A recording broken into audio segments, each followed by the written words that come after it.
Hello friends, welcome to PTS sky expert. I hope you all are good. So एक बार फिर से आप लोगों के लिए एक detail and complete video project management software से रिलेटेड मैं लेकर आया हूं यहाँ पर। और इस वीडियो का भी पैटर्न आपका वही रहेगा जो आपने इससे रिलेटेड एक कंप्लीट वीडियो देखी थी, जो कि एक डिफरेंट सॉफ्टवेयर की थी जिसका नाम था प्राइमावेरा। उस वीडियो में मैंने आपको कंप्लीट एक प्रोसीजर बताया था कि किस तरीके से आप किसी प्रोजेक्ट पे स्टार्ट टू एंड तक आप जा सकते हैं।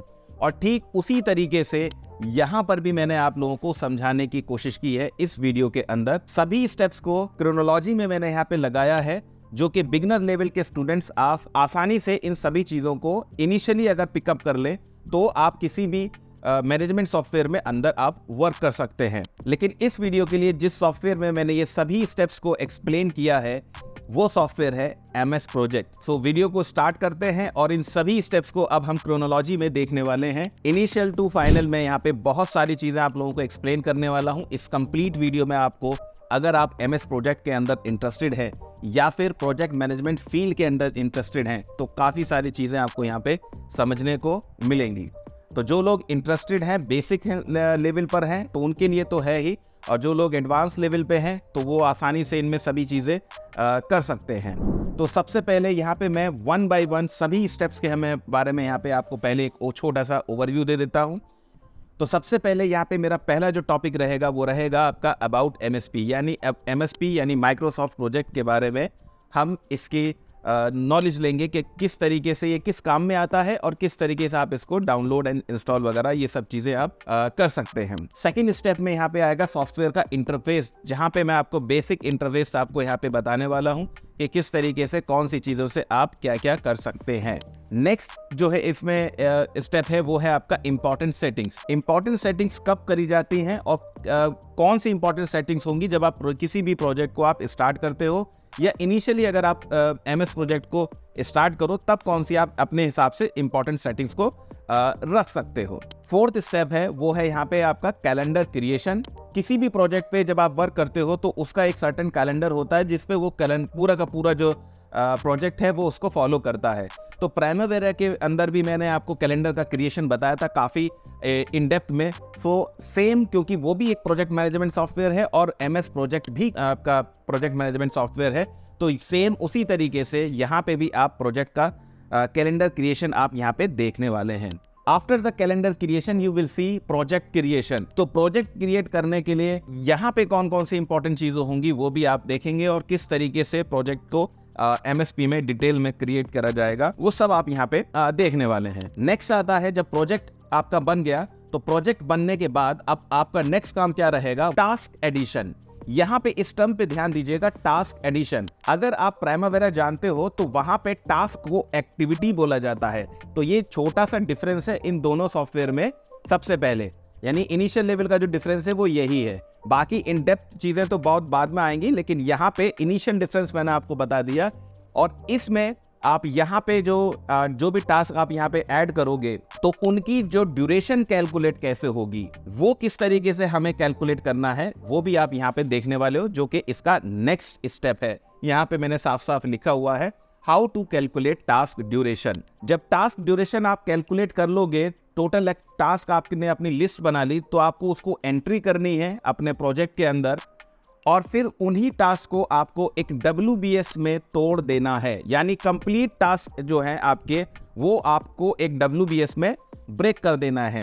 तो WBS का मतलब होता है वर्क ब्रेकडाउन स्ट्रक्चर। तो आप टास्क ड्यूरेशन करने के बाद आप WBS भी यहाँ पे देखेंगे कि आप MSP के अंदर WBS यानी वर्क ब्रेकडाउन स्ट्रक्चर किस तरीके से क्रिएट करोगे। तो अभी तक आपने यहाँ पे समझ लिया कि आप टास्क एडिशन कर लोगे, फिर उसके बाद टास्क की ड्यूरेशन को कैलकुलेट कर लोगे, फिर उन्हीं एक्टिविटीज या टास्क कह लीजिए, क्योंकि दोनों ही सॉफ्टवेयर्स मेरे ही हैं तो समटाइम्स मैं टास्क बोल देता हूँ, समटाइम्स मैं एक्टिविटीज बोलता हूँ, तो प्लीज डोंट बी कंफ्यूज। तो उन्हीं एक्टिविटीज या टास्क का अब आपको WBS भी आपने बना लिया। तो इसके बाद जो नेक्स्ट स्टेप रहेगा, यानी वो जो टास्क हैं उनमें आपको एक रिलेशनशिप देनी होगी। तो रिलेशनशिप्स के कितने टाइप्स होते हैं, कौन कौन सी टाइप्स एमएसपी के अंदर आप देख सकते हैं और किस तरीके से इन टाइप्स ऑफ ये जो डिफरेंट टाइप्स ऑफ रिलेशनशिप हैं ये आपको टास्क के अंदर किस तरीके से एमएस प्रोजेक्ट के अंदर देनी है। तो रिलेशनशिप टास्क के बिटवीन आपने लगा दी और उनके बाद आपको फिर जो देखना है MSP के अंदर, वो देखना है शेड्यूल इन MSP। तो MSP के अंदर आपको शेड्यूल किस तरीके से क्रिएट करना है, यानी जितने भी टास्क में आपने रिलेशनशिप दी है और कितने टाइप से आप ये शेड्यूल को क्रिएट कर सकते हैं, ये दोनों ही आप कॉन्सेप्ट भी समझेंगे और इनका एप्लीकेशन भी MSP के अंदर आप देखेंगे।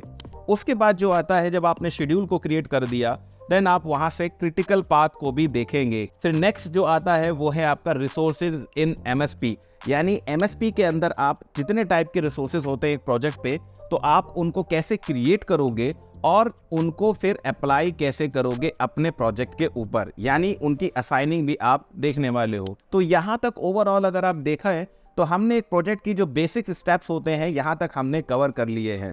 अब बात आती है कि रिसोर्सेज लग गए, टास्क दे दिए, रिलेशनशिप हो गया, WBS क्रिएशन हो गया, सब कुछ हो गया, लेकिन अब बात आती है कि प्रोजेक्ट अब एग्जीक्यूशन स्टेज में पहुंच गया और एग्जीक्यूशन स्टेज में आने के बाद फिर प्रोजेक्ट को अपडेट किया जाता है। तो किस तरीके से आप यहाँ पे अपने प्रोजेक्ट में अपडेशन करेंगे जब भी आपसे क्लाइंट की रिक्वायरमेंट होती है, मे बी कुछ फ्रीक्वेंसी होती है, यानी एक फ्रीक्वेंट इंटरवल के बाद आपसे आपके प्रोजेक्ट की अपडेट रिपोर्ट्स मांगी जाती हैं, तो वो प्रोजेक्ट को अपडेट करोगे, देन उनकी फिर फाइनली आप उनकी रिपोर्ट्स भी अपने क्लाइंट्स को किस तरीके से MSP के अंदर आप दे सकते हो, ये कंप्लीट आप यहाँ पे देखने वाले हो।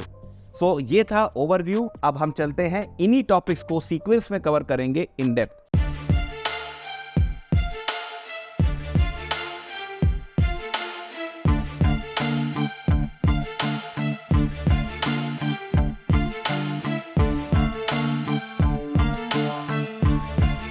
तो सबसे पहले आपके यहाँ पे स्क्रीन पे मैंने लिखा हुआ है अबाउट MSP, तो इसके बारे में थोड़ा सा बेसिक्स हम जान लेते हैं। Microsoft project is a project management software that use to create schedules, project plans, manage resources and keep track of time. It has features such as Gantt charts, Kanban boards and project calendars for the project management professionals.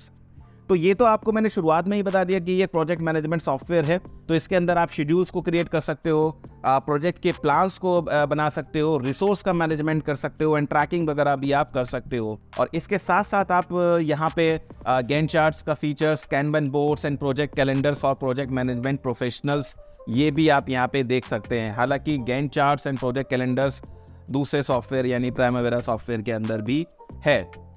अब रही बात यहाँ पे next point जो लिखा है, it is also known by the name such as MS project और project professional which is now current official name. यानी पहले इसको आप MS प्रोजेक्ट बोला करते थे, लेकिन अब इसको जो बोला जाता है वो प्रोजेक्ट प्रोफेशनल्स बोला जाता है.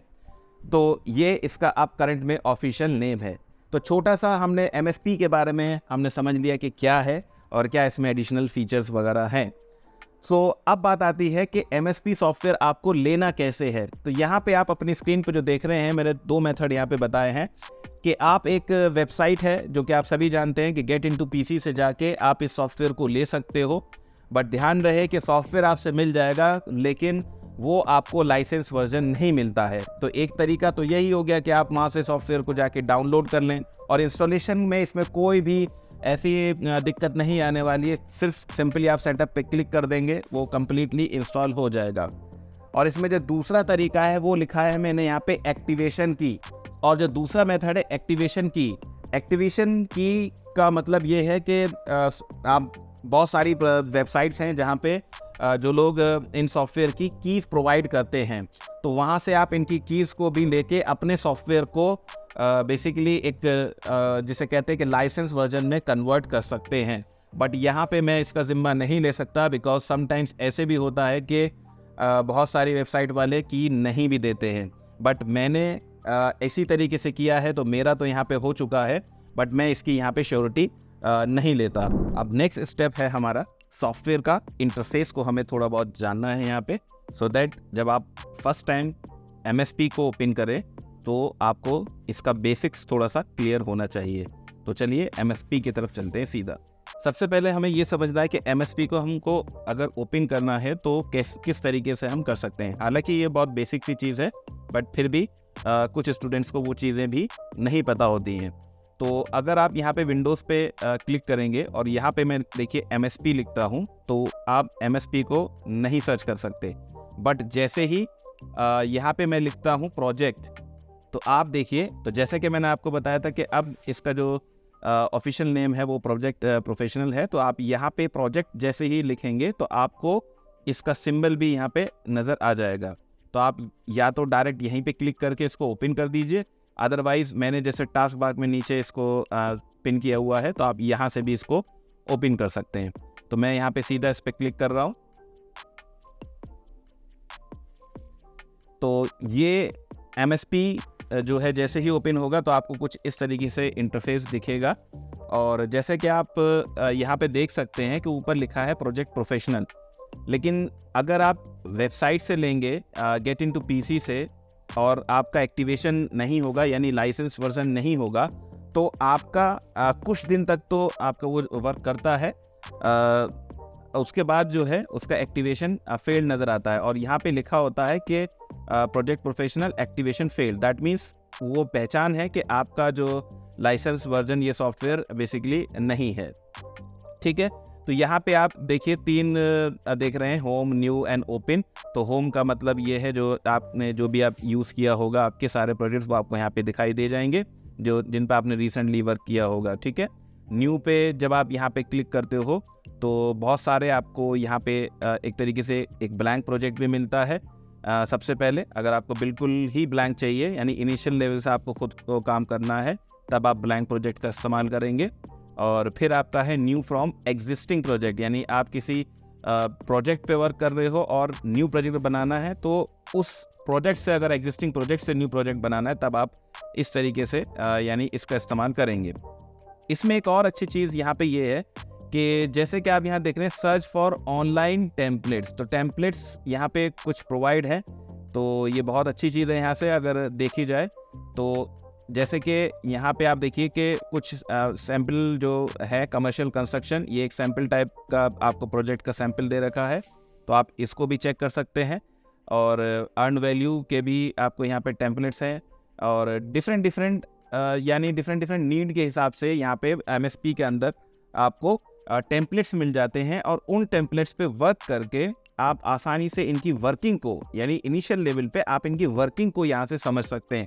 मोस्टली स्टूडेंट्स डायरेक्ट जो है प्रोजेक्ट क्रिएशन पे चला जाता है। मेरा रिकमेंडेशन यही है, बिगिनिंग स्टेज पे है तब आपको ये जो सैम्पल प्रोजेक्ट्स हैं इनसे थोड़ा सा जो है इंफॉर्मेशन गैदर करनी चाहिए। ठीक है, तो यहाँ पे डिफरेंट टाइप्स के आपको यहाँ पे मिल रहे हैं, जैसे आप यहाँ पे आप देखें customer service, new product launch.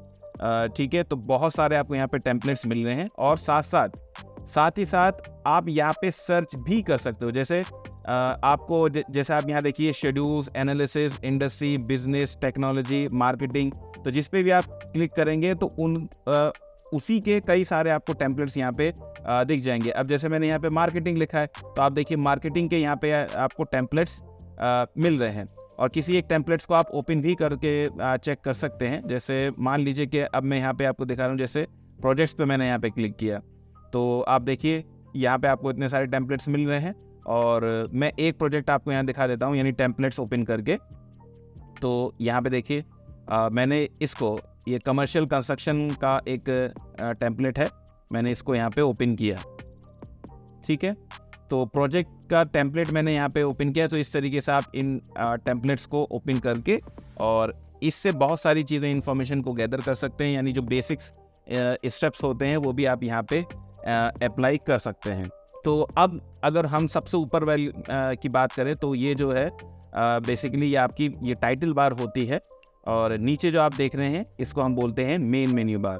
ठीक है, देन फर्दर आप यहाँ पे अगर आप देखें तो ये रिबन पोर्शन कहलाता है और लेफ्ट हैंड साइड पे अगर आप यहाँ पे देखें तो ये आपके व्यूज़ कहलाते हैं, यानी जिस भी आप व्यू पे हो वो आप व्यू यहाँ पे डायरेक्टली सेलेक्ट कर सकते हैं। जैसे अगर आपको कैलेंडर का व्यू देखना है तो आप यहाँ पे क्लिक कीजिए। ठीक है, तो कैलेंडर का व्यू आपके सामने आ जाएगा। फिर अगर आपको गैंट चार्ट व्यू देखना है तो गैंट चार्ट व्यू आपके सामने आ गया। ठीक है, नेटवर्क डायग्राम चेक करना है तो नेटवर्क डायग्राम का व्यू आपके सामने यहाँ पर आ गया है।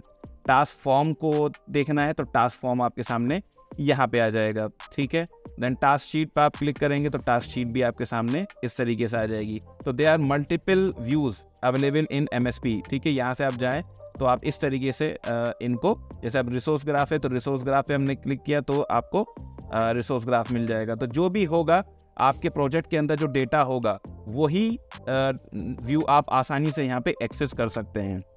और नीचे जो आप यहाँ पे देख रहे हैं तो इसको टास्क बार बोलते हैं, और यहाँ पे अगर आप देखें तो यहाँ पे भी वही है, देखिए गैंट चार्ट है।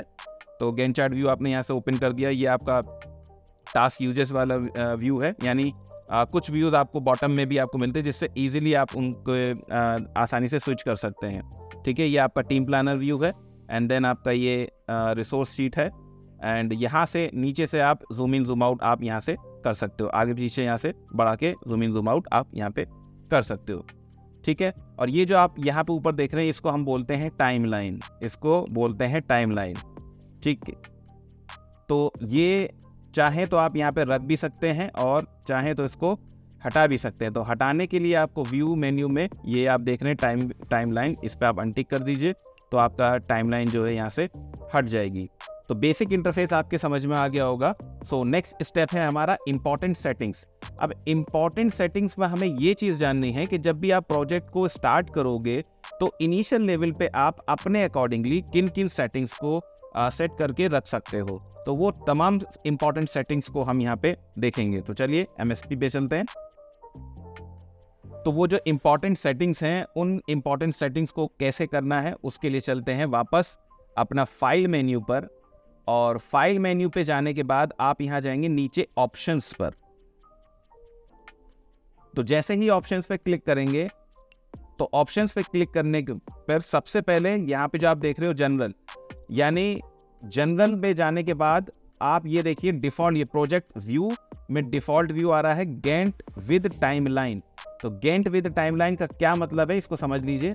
ये देखिए मैं दोबारा से टाइमलाइन यहाँ पे ओपन कर दे रहा हूँ। ठीक है, अब फाइल पे मैं दोबारा जाता हूँ और ऑप्शंस पे यहाँ पे क्लिक करता हूँ। तो आप यहाँ देखिए कि मैंने जो प्रोजेक्ट का जो डिफॉल्ट व्यू सेट किया हुआ है वो सेट किया हुआ है गैंट विद टाइमलाइन। आप किसी भी प्रोजेक्ट को ओपन कर लीजिए, आप ये जितने भी सैम्पल प्रोजेक्ट्स हैं आपको सभी में ज़्यादातर यही मिलेगा, अगर इनिशियली उस पर वो चीज़ें सेट होंगी। तो अगर डिफ़ॉल्ट व्यू में गैंट विद टाइमलाइन सेट है तो आपको यही मिलेगा, यानी जैसे ही आप सॉफ्टवेयर कोई भी फाइल स्टार्ट करते हैं आपको वही व्यू मिलेगा। ठीक है, और इसमें फिर फर्दर डिफरेंट व्यूज़ हैं। तो जब भी आप किसी भी प्रोजेक्ट को स्टार्ट करते हो एज़ पर योर नीड आप अपना प्रोजेक्ट का व्यू यहाँ से ले सकते हो। तो मुझे गैंट विद टाइमलाइन ही यहाँ पे रखना है। फिर नीचे है आपका, नेक्स्ट है आपका डेट फॉर्मेट। तो डेट फॉर्मेट में यहाँ पे आप जो है डेट फॉर्मेट अपने अकॉर्डिंगली यहाँ से कर सकते हैं। ठीक है, और यहाँ पे ये हो गया, ये दो चीज़ें यहाँ पे इंपॉर्टेंट है। फिर अगर आप चलें डिस्प्ले में, तो डिस्प्ले में जो इंपॉर्टेंट है यानी इनिशियल सेटिंग जो आपको करनी है वो सबसे ज़्यादा इंपॉर्टेंट है। या कभी भी जब MSP में स्टार्ट करें तो उन्हीं सेटिंग्स को मैं यहाँ पे डिस्कस कर रहा हूँ। तो किसी भी प्रोजेक्ट पे जब वर्क करते हैं तो प्रोजेक्ट जो है एक कैलेंडर को फॉलो करता है। तो MSP के अंदर कितने टाइप के कैलेंडर हैं और कैसे उनको क्रिएट करेंगे वो सब तो हम देखेंगे, बट अभी जो मैं यहाँ पे बता रहा हूँ वो है आपका मेन सेटिंग्स। यानी प्रोजेक्ट को स्टार्ट करने से पहले, यानी MSP में आप जब वर्क करना स्टार्ट करेंगे तो कौन सी सेटिंग्स आपको ज़रूरत है जिनको स्टार्टिंग से आप करोगे। तो कैलेंडर का टाइप अगर आप यहाँ पे देखें तो MSP के अंदर 3 टाइप के कैलेंडर अवेलेबल हैं, जिसमें पहला है आपका ग्रिगोरियन कैलेंडर जिसको हम फॉलो करते हैं, दूसरा है आपका हिजरी कैलेंडर और तीसरा है थाई बुद्धिस्ट कैलेंडर। तो जिसको भी आप फॉलो करते हो उसको आप यहाँ से सेट कर सकते हो। तो हमें ग्रिगोरियन कैलेंडर पे ही रख देना है क्योंकि हमारा जो काम है वो इसी पर है। उसके बाद फिर आता है currency option for this project. क्या मतलब है currency option for this project? का मतलब ये है जो आपने प्रोजेक्ट यानी जो आप प्रोजेक्ट बना रहे हो उसके लिए। ठीक है, यहाँ पे आप सेट डाउन एरो पे क्लिक करोगे तो जो आप प्रोजेक्ट बना रहे हो बात उसी की हो रही है। ठीक है, तो करेंसी का ज़रूरत कब पड़ेगी? करेंसी ज़रूरत तब पड़ेगी जब आप कॉस्टिंग से संबंधित आप यानी रिसोर्स को ऐड करोगे या कोई कॉस्ट वगैरह उसमें ऐड करोगे तब उसकी ज़रूरत पड़ती है।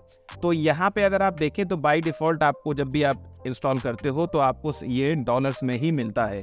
अब फॉर एग्जांपल मुझे डॉलर्स में नहीं चाहिए, मैं इंडियन करेंसी में यहाँ पे सारी चीज़ें चाहता हूँ, यानी कोई भी चीज़ मैं करूँगा कॉस्टिंग से रिलेटेड तो हमें इंडियन करेंसी चाहिए और उसका सिंबल चाहिए। तो सिंबल के लिए आप यहाँ से देखिए जैसे USD यहाँ पे सबसे पहले करेंसी है तो मैं यहाँ टाइप कर रहा हूँ I। तो आई में देखिए INR यानी इंडियन रुपीज़ को आप सिलेक्ट कर लीजिए, और जैसे ही आपने इंडियन रुपीज़ को सिलेक्ट किया तो आपका यहाँ पे रुपीज़ यानी सिंबल और उसका प्लेसमेंट, तो प्लेसमेंट बाय डिफ़ॉल्ट ऐसा मिल रहा है, बट आप इस प्लेसमेंट को भी चेंज कर सकते हैं। इस डाउन एरो पे क्लिक करेंगे तो there are 4 types of placement available, you can select any one of them. तो ये बेसिक सेटिंग आपको करनी है जब भी आप प्रोजेक्ट को स्टार्ट करें, यानी MSP में वर्क करना चालू करें, तो इतना आपको करना लाजमी है। और इतना करने के बाद अब यहाँ से कर दीजिएगा ओके। अब चलते हैं, देखते हैं नेक्स्ट स्टेप हमारा क्या है। अब इम्पॉर्टेंट सेटिंग्स के बाद हमारा जो नेक्स्ट स्टेप है वो है हमारा कैलेंडर का क्रिएशन। तो कैलेंडर क्रिएशन के लिए हमें फिर से MSP पे चलना होगा। So let's move to MSP। So calendar बनाने के लिए हमें सबसे पहले न्यू फाइल पे चलना होगा, क्योंकि ये मैं ऑलरेडी एक प्रोजेक्ट ओपन किया हुआ हूँ, तो इस वजह से मैं इसको यहाँ पे क्लोज कर रहा हूँ।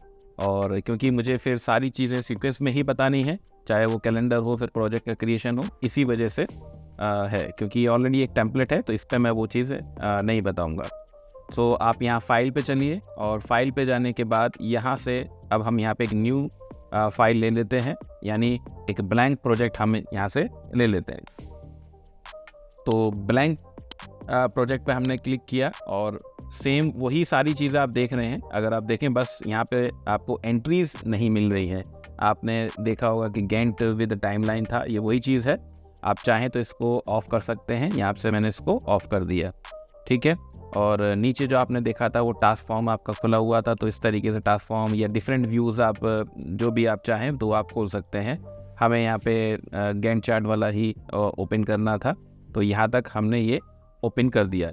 अब क्योंकि इसी में हमें कैलेंडर्स का क्रिएशन, यानी अब जो प्रोजेक्ट पे हम बनाएंगे अपना, तो कैलेंडर अपने प्रोजेक्ट के लिए बनाना होगा, या फिर हमें अगर स्टैंडर्ड कैलेंडर को यूज़ करना है तो वो भी देखेंगे। बट क्योंकि अब एक नई प्रोजेक्ट की तरह हम बढ़ रहे हैं, तो एक बार अपनी उन सेटिंग्स को भी देख लीजिए जो अभी आपको बताई थी, क्या वो यहाँ पे एप्लीकेबल है भी या नहीं है। तो उसके लिए आप वापस फाइल पे जाइए एंड ऑप्शंस पे जाइए, ठीक है। तो जो सेटिंग्स बताई थी वो आप ज़रूर देख लीजिएगा किसी भी प्रोजेक्ट को स्टार्ट करने से पहले।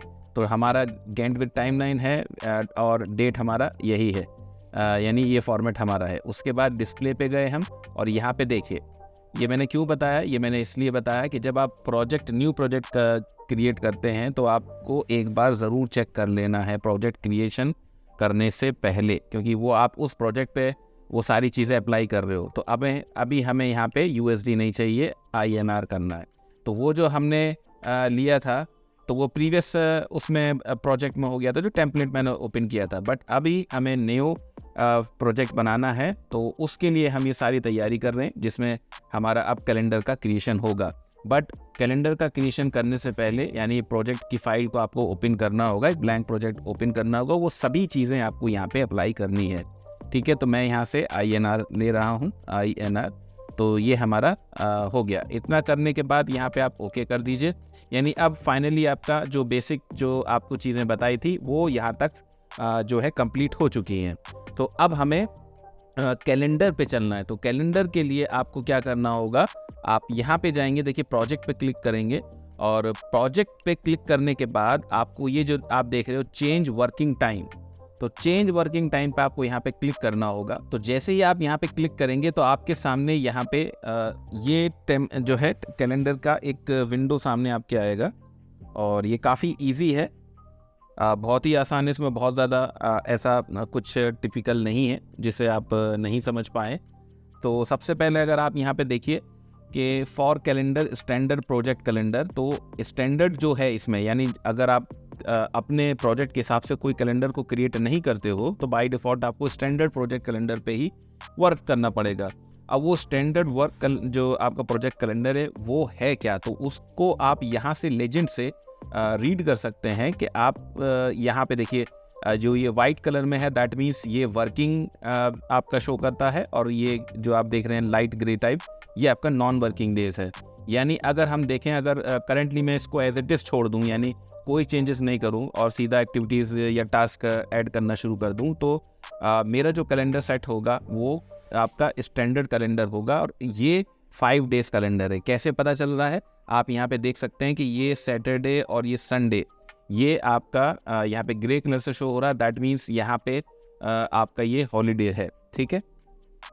तो यहाँ पे कोई वर्किंग वो नहीं है। और वर्किंग किसी डेट, किसी भी आपको डे को चेक करना है, जैसे मंडे मेरा वर्किंग है तो मैंने मंडे पे यहाँ पे क्लिक किया, तो वर्किंग जो हमारी टाइमिंग्स हैं वो आप यहाँ पे देख सकते हैं, 8 बजे से 12 बजे तक, और उसके बाद 12 से 1 आपका ये लंच टाइम है, और उसके बाद 1 बजे से 5, ये आपकी टाइमिंग है जो आपने स्टैंडर्ड कैलेंडर पे आपने यहाँ पे रखी हुई है, ठीक है।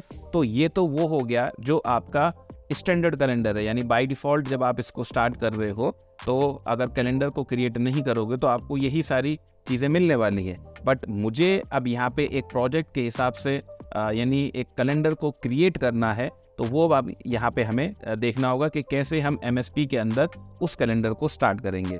तो आपके सामने यहाँ पे देखिए राइट साइड पर टॉप में दिख रहा है क्रिएट न्यू कैलेंडर, तो आपको यहाँ पे क्लिक करना है, और ये जो है आपका जैसे अगर आप कोई चेंज नहीं करेंगे तो यहाँ पे नाम मिल जाएगा, यानी मेक अ कॉपी, इस करंट कैलेंडर की कॉपी कर सकते हैं, बट मुझे एक न्यू बनाना है, तो क्रिएट न्यू बेस कैलेंडर। और यहाँ पे मैं सिर्फ इतना ही कर रहा हूँ कि ये 5 डे वाला है, क्योंकि आपने देखा मैं इसको 6 डे कर देता हूँ, तो 6 × 8 इस तरीके से ले लीजिए, 6 × 8, ठीक है। तो 6 × 8 मेरा ये कैलेंडर हो गया, और यहाँ से मैं इसको ओके कर दूंगा।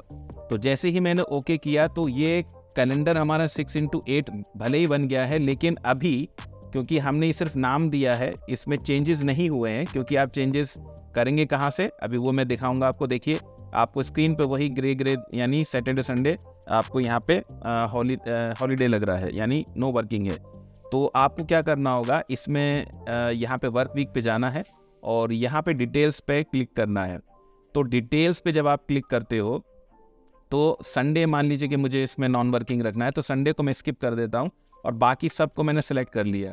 और इसमें जो लास्ट थर्ड ऑप्शन है set days to these specific working times, ठीक है, तो मैं इसको सेलेक्ट कर लूँगा, और यहाँ से आप ये वर्किंग जो टाइम्स आप देख रहे हो 8 से 12 एंड देन 1 बजे से लेके शाम के 5 बजे तक, यही टाइमिंग जो आपकी कैलेंडर में है वो आपको यहाँ पे रिफ्लेक्ट होती हैं, ठीक है। क्योंकि अभी जो था वो 5 डे वाला था, अब मैंने इसको सिर्फ इतना ही चेंज किया है कि मैंने इसको 6 डे करा दिया है। आप यहाँ से अपने ऑर्गेनाइजेशन में या जिस भी फील्ड में आप वर्क कर रहे हो, जो भी कैलेंडर वहाँ पे सेट हो यानी आप फॉलो करते हो, तो आप वहाँ से उसकी टाइमिंग्स दे सकते हैं, ठीक है। तो इतना करने के बाद यहाँ से आप सिंपली ओके कीजिए, और जैसे ही आपने ओके किया यहाँ पे, अब आप देख सकते हैं कि सिर्फ मेरा इस कैलेंडर में अब संडे जो है हॉलीडे हो गया है, बाकी सभी जो है हमारे वर्किंग है। और किसी भी डेट पे आप यहाँ पे क्लिक कर लें, आपकी टाइमिंग्स 8 से 12, 1 से 5 है। So in this way you can create your calendar, ठीक है। तो यहाँ तक करने के बाद आप यहाँ से कर दीजिए ओके। तो नेक्स्ट स्टेप है हमारा प्रोजेक्ट क्रिएशन। तो प्रोजेक्ट क्रिएशन में हमें सबसे पहले जो चीज़ें देखनी होंगी MSP के अंदर, वो ये देखना है कि जब हम प्रोजेक्ट को स्टार्ट करते हैं तो कितनी रिक्वायर्ड इन्फॉर्मेशन को आप वहाँ पे दे सकते हो, और अपना कैलेंडर आप किस तरीके से, यानी जो प्रोजेक्ट स्टार्ट कर रहे हो उस पे वो कैलेंडर आपको असाइन करना है।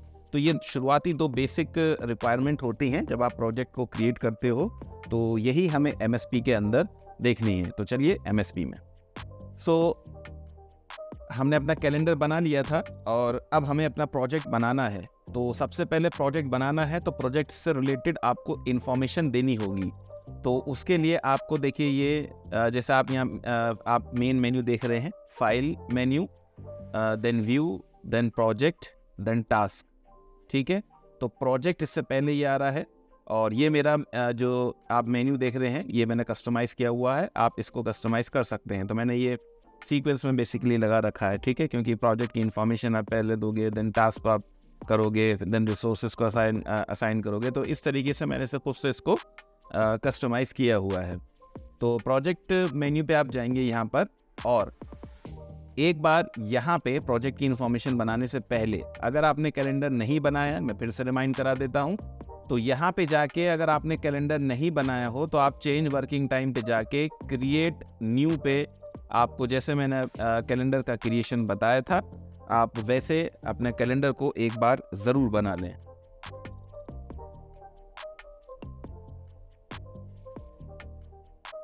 और इतना करने के बाद ओके कर दीजिएगा। अब आपको यहाँ पे अगर आपका कैलेंडर बना हुआ है तो अच्छी बात है, यानी आपको फिर बनाने की ज़रूरत नहीं है, सिंपली असाइन करना होगा। तो असाइन करने से पहले आपको प्रोजेक्ट की इन्फॉर्मेशन देनी होगी। तो वो कौन सी इन्फॉर्मेशन है, आप यहाँ प्रोजेक्ट इन्फॉर्मेशन पे क्लिक कीजिए। तो शुरुआती जो इन्फॉर्मेशन देनी है, जो इम्पोर्टेंट है, वो बेसिकली यहाँ पे ये है कि प्रोजेक्ट की आपको स्टार्ट डेट यहाँ से आप दे सकते हैं। यहाँ पे अभी जो है बाय डिफ़ॉल्ट यही ले रहा है, क्योंकि यही मेरे सिस्टम की डेट है। अगर मुझे डेट कोई चेंज करनी होगी तो मैं यहाँ से यानी आप भी यहाँ से कोई भी कस्टमर जो है डेट को आप सेट कर सकते हो। और उसके बाद ये schedule from project start date पे रहने दीजिएगा। करंट डेट आप यहाँ पे देख ही रहे हैं। नेक्स्ट जो इम्पोर्टेंट रहता है इसके अंदर, यानी प्रोजेक्ट इन्फॉर्मेशन के अंदर, वो है आपका कैलेंडर। अगर आप यहाँ पे अभी स्क्रीन पे देखें तो कौन सा कैलेंडर है, ये आपका स्टैंडर्ड कैलेंडर है। स्टैंडर्ड कैलेंडर में मैंने आपको ये बताया था कि वहाँ पे 2 दिन का नॉन वर्किंग डेज था, यानी सैटरडे संडे। तो आप यहाँ देख सकते हैं सैटरडे संडे पे हल्की सी वर्टिकल, इसको कह लीजिए बहुत ही लाइट ग्रेइश कलर की वर्टिकल बार्स आपको दिख रही हैं, जो कि ये बताता है कि जो हमारा जो टाइमलाइन है, यानी जो कैलेंडर हम फॉलो कर रहे हैं, उसमें ये सैटरडे संडे 2 दिन का ऑफ है। बट हमने जो कैलेंडर बनाया था वो 6x8 का बनाया था। दैट मीन्स उसमें 1 दिन का यानी संडे का ही हॉलीडे था। तो अपने प्रोजेक्ट पे वो असाइन कहाँ से करेंगे, यहाँ से, और यहाँ एरो पे जाइए और अपना वो कैलेंडर देखिए। जैसे मैंने 6x8 बनाया था, ये मैंने लिया, ठीक है। और इतना करने के बाद मैं इसको यहाँ से कर दूंगा ओके। तो यहाँ तक आपने देखा कि कैलेंडर तो हमने अगर आप देखें प्रोजेक्ट इन्फॉर्मेशन पे तो हमारा कैलेंडर 6x8 है। बट स्टिल यहाँ पे जो आप देख रहे हो ये नॉन वर्किंग में आपको वही दिखाई दे रहा है, यानी स्टैंडर्ड कैलेंडर का। तो उसके लिए आपको क्या करना होगा, आप राइट क्लिक कीजिए यहाँ से और नॉन वर्किंग टाइम पे यहाँ पे क्लिक कीजिए। जैसे ही नॉन वर्किंग टाइम पे आप क्लिक करते हैं तो देखिए यहाँ पे अभी भी स्टिल कैलेंडर स्टैंडर्ड ही है। इस वजह से आपको वो जो आपका यानी प्रोजेक्ट कैलेंडर आपने बनाया है वो नहीं दिखाई दे रहा है, ठीक है। तो आप यहाँ से 6x8 देखिए, ये प्रोजेक्ट कैलेंडर मैंने बनाया तो यही दिखाई दे रहा है। और आप यहाँ पे देख सकते हैं कि बहुत लाइट दिख रहा है। संडे यहाँ पे वर्टिकल जो आप देख रहे हैं ये लाइट ग्रे है। दैट मीन्स ये नॉन वर्किंग को रिफ्लेक्ट कर रहा है। अगर आप चाहें तो इसका कलर भी आप चेंज कर सकते हैं। जैसे आप ये देख रहे हैं कलर यहाँ पे, तो इसको थोड़ा सा और आपको हाईलाइट करना है तो आप इस तरीके से ले लीजिए। मैं यहाँ पे इसको कर देता हूँ ओके। तो अब आप देखिए कि यहाँ से साफ साफ पता चल गया कि जो भी आपने कैलेंडर बनाया था अपने प्रोजेक्ट के लिए वो अब आपका यहाँ पे यानी आपके प्रोजेक्ट पे सेट हो चुका है। इतना करने के बाद आपको सबसे पहले एक काम ये कर लेना है कि आपको इस फाइल को आपको सेव करना है। किससे करेंगे, अपने प्रोजेक्ट के नाम से करेंगे। तो प्रोजेक्ट का नाम कैसे दिया जाएगा, तो सबसे पहले जब आपको प्रोजेक्ट का नाम देना है तो उसके लिए आप एक काम करिए, जो गैंट चार्ट वाला है इसको डबल क्लिक करके इसको ओपन कर दीजिए और यहाँ से आप प्रोजेक्ट की समरी टास्क को ऑन कर लीजिए। प्रोजेक्ट की समरी टास्क जैसे ही आप यहाँ पे ऑन करेंगे तो अभी यहाँ पे हमने कुछ नहीं किया है, ठीक है, यहाँ पे हमने कुछ भी नहीं किया है। तो आप एक काम कर लीजिए, अपना यहाँ पे प्रोजेक्ट का नाम दे दीजिए, ठीक है। तो प्रोजेक्ट का नाम मैंने यहाँ पे दे दिया। फॉर एग्जाम्पल हमारा प्रोजेक्ट क्या है तो एक बार उसको देख लेते हैं। सो ये हमारा प्रोजेक्ट है जो कि हमें MSP के अंदर क्रिएट करना है। तो आप अपनी स्क्रीन पे यहाँ पे जो देख रहे हैं, पहले मैं आपको यहाँ पे समझा देता हूँ। ये जो आपके लिए एक बेसिक लेवल का मैंने प्रोजेक्ट तैयार किया है, यानी इसको हम इसी प्रोजेक्ट का हम शेड्यूल कैलकुलेट करेंगे MSP के अंदर। तो यहाँ पे सबसे पहले टॉप में आपको दिखाई दे रहा है वर्क ब्रेकडाउन स्ट्रक्चर, जिसको शॉर्ट फॉर्म में हम बोलते हैं WBS। तो ये बेसिकली इसका ये मतलब होता है आप अपने कंप्लीट प्रोजेक्ट को आप स्मॉलर कंपोनेंट्स में डिवाइड कर सकते हैं, सो दैट इजीली आप उस पर उसकी मॉनिटरिंग आप आसानी से कर पाएँ। तो WBS का बेसिक मतलब यही होता है। उसके बाद यहाँ पे जो हमारा प्रोजेक्ट का नाम है जो हमें डालना है MSP के अंदर, वो है आपका RK अपार्टमेंट्स। और RK अपार्टमेंट्स यानी ये हमारा प्रोजेक्ट का नाम है। और कंप्लीट हमने अपने प्रोजेक्ट को 2 पार्ट में यानी तोड़ दिया है, यानी सब स्ट्रक्चर एंड सुपर स्ट्रक्चर। ये बहुत छोटा सा मैंने एक प्रोजेक्ट लिया है, आपके अकॉर्डिंगली आप इसको मल्टीपल WBS में तोड़ सकते हैं, जिस पे मैं फर्दर वीडियोस आप लोगों के लिए बनाऊंगा।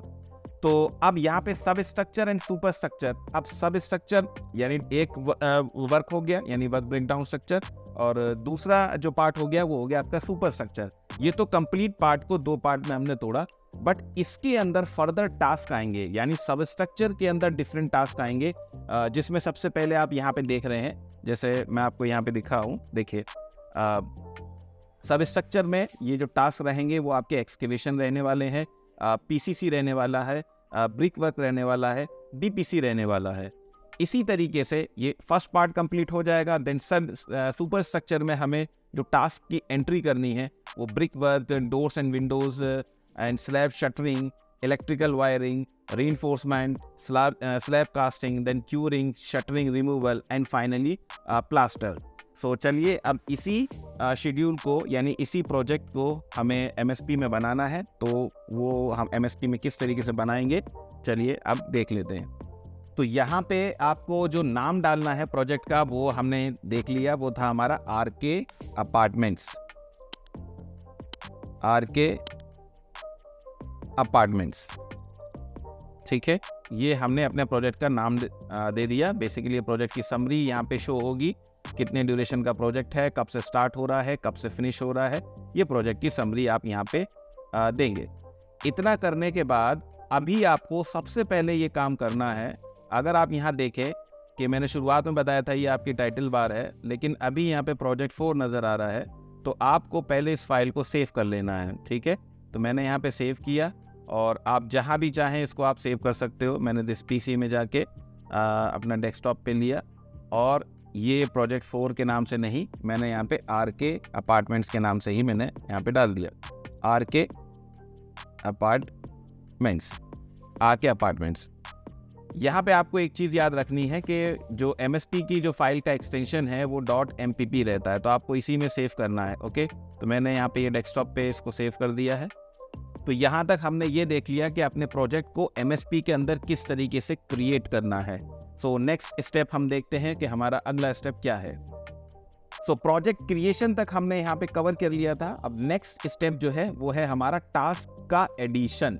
सो टास्क एडिशन जो हमें करने हैं वो कैसे कैसे करने हैं वो सब हमें देखना है MSP में, और उसके बाद हमें यहाँ पे देखना होगा how to calculate task duration. तो चलिए सबसे पहले हम देखते हैं टास्क का एडिशन।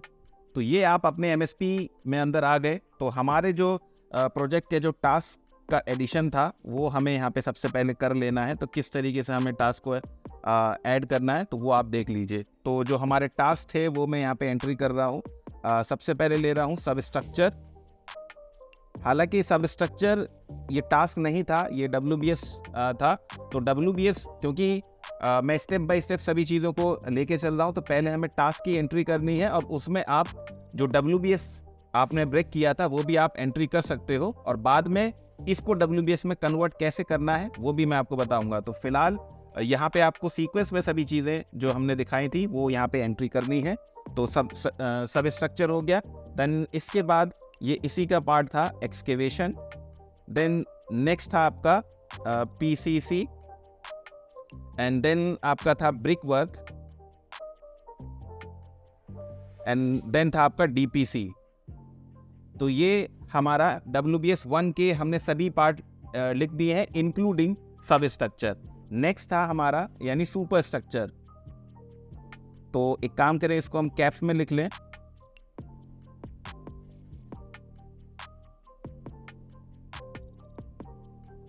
सुपर स्ट्रक्चर, एंड इसको भी मैं इसको कैप्स में कर देता हूं।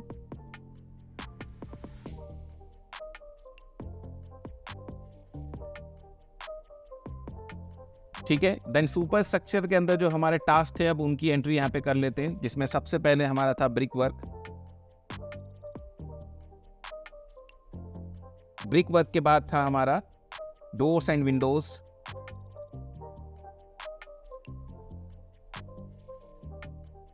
नेक्स्ट था हमारा स्लैब शटरिंग। देन उसके बाद था इलेक्ट्रिकल वायरिंग।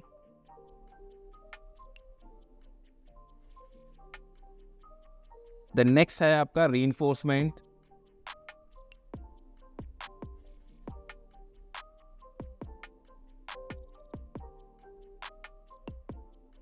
उसके बाद आपका रीइंफोर्समेंट के बाद है आपका स्लैब कास्टिंग। स्लैब कास्टिंग के बाद आप क्यूरिंग करेंगे एंड फाइनली आप यहाँ पे डालेंगे प्लास्टर। तो यहाँ तक आपको समझ में आ गया होगा किस तरीके से हमें टास्क की एंट्री करनी है। तो टास्क एडिशन के बाद अब हमारा जो नेक्स्ट स्टेप है वो ये है, how to calculate task duration. तो इसके लिए मैं आपको नेक्स्ट स्लाइड पे पहले एक्सप्लेन करूंगा कि किसी भी टास्क के लिए आपको जब कैलकुलेशन करना होता है कि कितने डेज के अंदर वो टास्क आप कंप्लीट करेंगे, यानी प्लानिंग के लिए आप नंबर ऑफ डेज को कैलकुलेशन करेंगे, तो किस बिहाफ पे वो सब चीज़ें करी जाती हैं। तो चलिए मैं नेक्स्ट स्लाइड पे ले चलता हूँ। तो चलिए अब समझ लेते हैं कि किसी भी टास्क के लिए एमएसपी में जब हम ड्यूरेशन को कैलकुलेट करते हैं, यानी ड्यूरेशन को देते हैं, तो उनके लिए एमएसपी में अगर आप एंटर करें ड्यूरेशन तो कितने मेथड्स हैं। तो सबसे पहले यहाँ पे आप देख लीजिए, there are 2 methods. First one is client requirement. In this method finish date is known.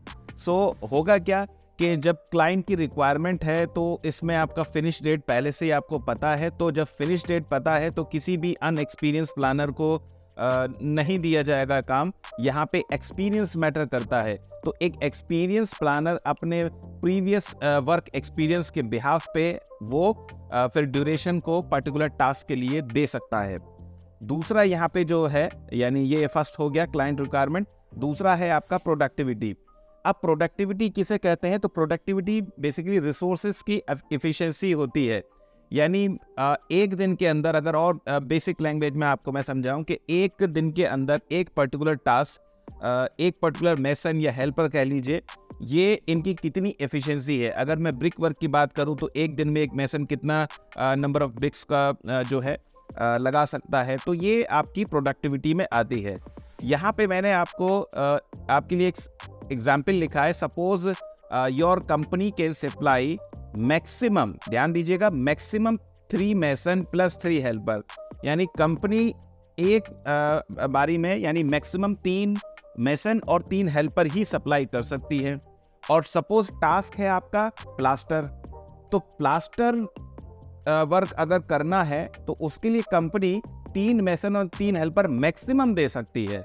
तो यहाँ पे आपको नंबर ऑफ डेज किस तरीके से कैलकुलेट करना होगा प्लास्टर वर्क के लिए। तो पहले तो आपको उसकी क्वांटिटी पता होनी चाहिए, यानी जो भी आपका टास्क है उसकी टोटल क्वांटिटी पता होनी चाहिए। तो यहाँ पे मैंने दिया हुआ है 300 स्क्वायर मीटर प्लास्टर है, ठीक है, यानी टोटल क्वांटिटी आपको पता है 300 स्क्वायर मीटर प्लास्टर। तो टोटल आपको वर्क पता चल गया कि जो क्वांटिटी है वो आपकी 300 स्क्वायर मीटर प्लास्टर है। और इसके लिए कंपनी ने आपको मैक्सिमम, यानी इस काम के ऊपर मैक्सिमम आप एक बारी में इतना ही अप्लाई कर सकते हो, यानी असाइन कर सकते हो। बट आपको मैक्सिमम तो ठीक है, मैक्सिमम पता है कि आप इतना कर सकते हो, बट आपको एक मेसन और एक हेल्पर का काम, यानी उनकी वो प्रोडक्टिविटी पर डे के हिसाब से वो आपको पता होनी चाहिए। अब मान लीजिए कि एक मेसन एंड एक हेल्पर मिलकर 20 स्क्वायर मीटर पर डे यहाँ पे काम कर सकते हैं। तो ड्यूरेशन कैसे कैलकुलेट की जाएगी? ड्यूरेशन हो जाएगी आपकी टोटल वर्क, यानी total quantity of work which is 300 square metre और डिवाइडेड बाय प्रोडक्टिविटी। तो प्रोडक्टिविटी अगर एक मेसन एंड एक हेल्पर की बात करें तो यहाँ पे 20 होती है, बट कंपनी मैक्सिमम, यानी मैक्सिमम उस टास्क के लिए 3 मेसन और 3 हेल्पर लगाएगी। तो आप हमेशा मैक्सिमम वाले केस से लेके आप टास्क की ड्यूरेशन को कैलकुलेट करेंगे। तो एक मेसन और एक हेल्पर की होगी 20, तो जब तीनों लगेंगे तो यहाँ पे हो जाएगी आपकी 60। तो जब इसको आप यहाँ पे डिवाइड करेंगे तो आपके पास आ जाएगा 5 डेज।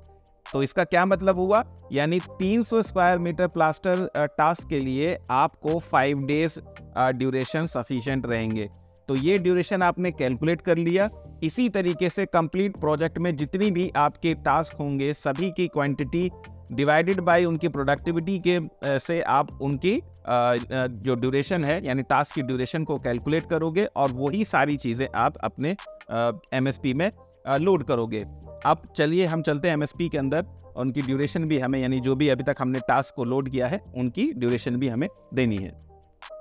सो यहाँ तक आपने देखा था कि हमने अपने सभी टास्क को एंटर कर दिया था और अब इनमें हमें ड्यूरेशन देनी है।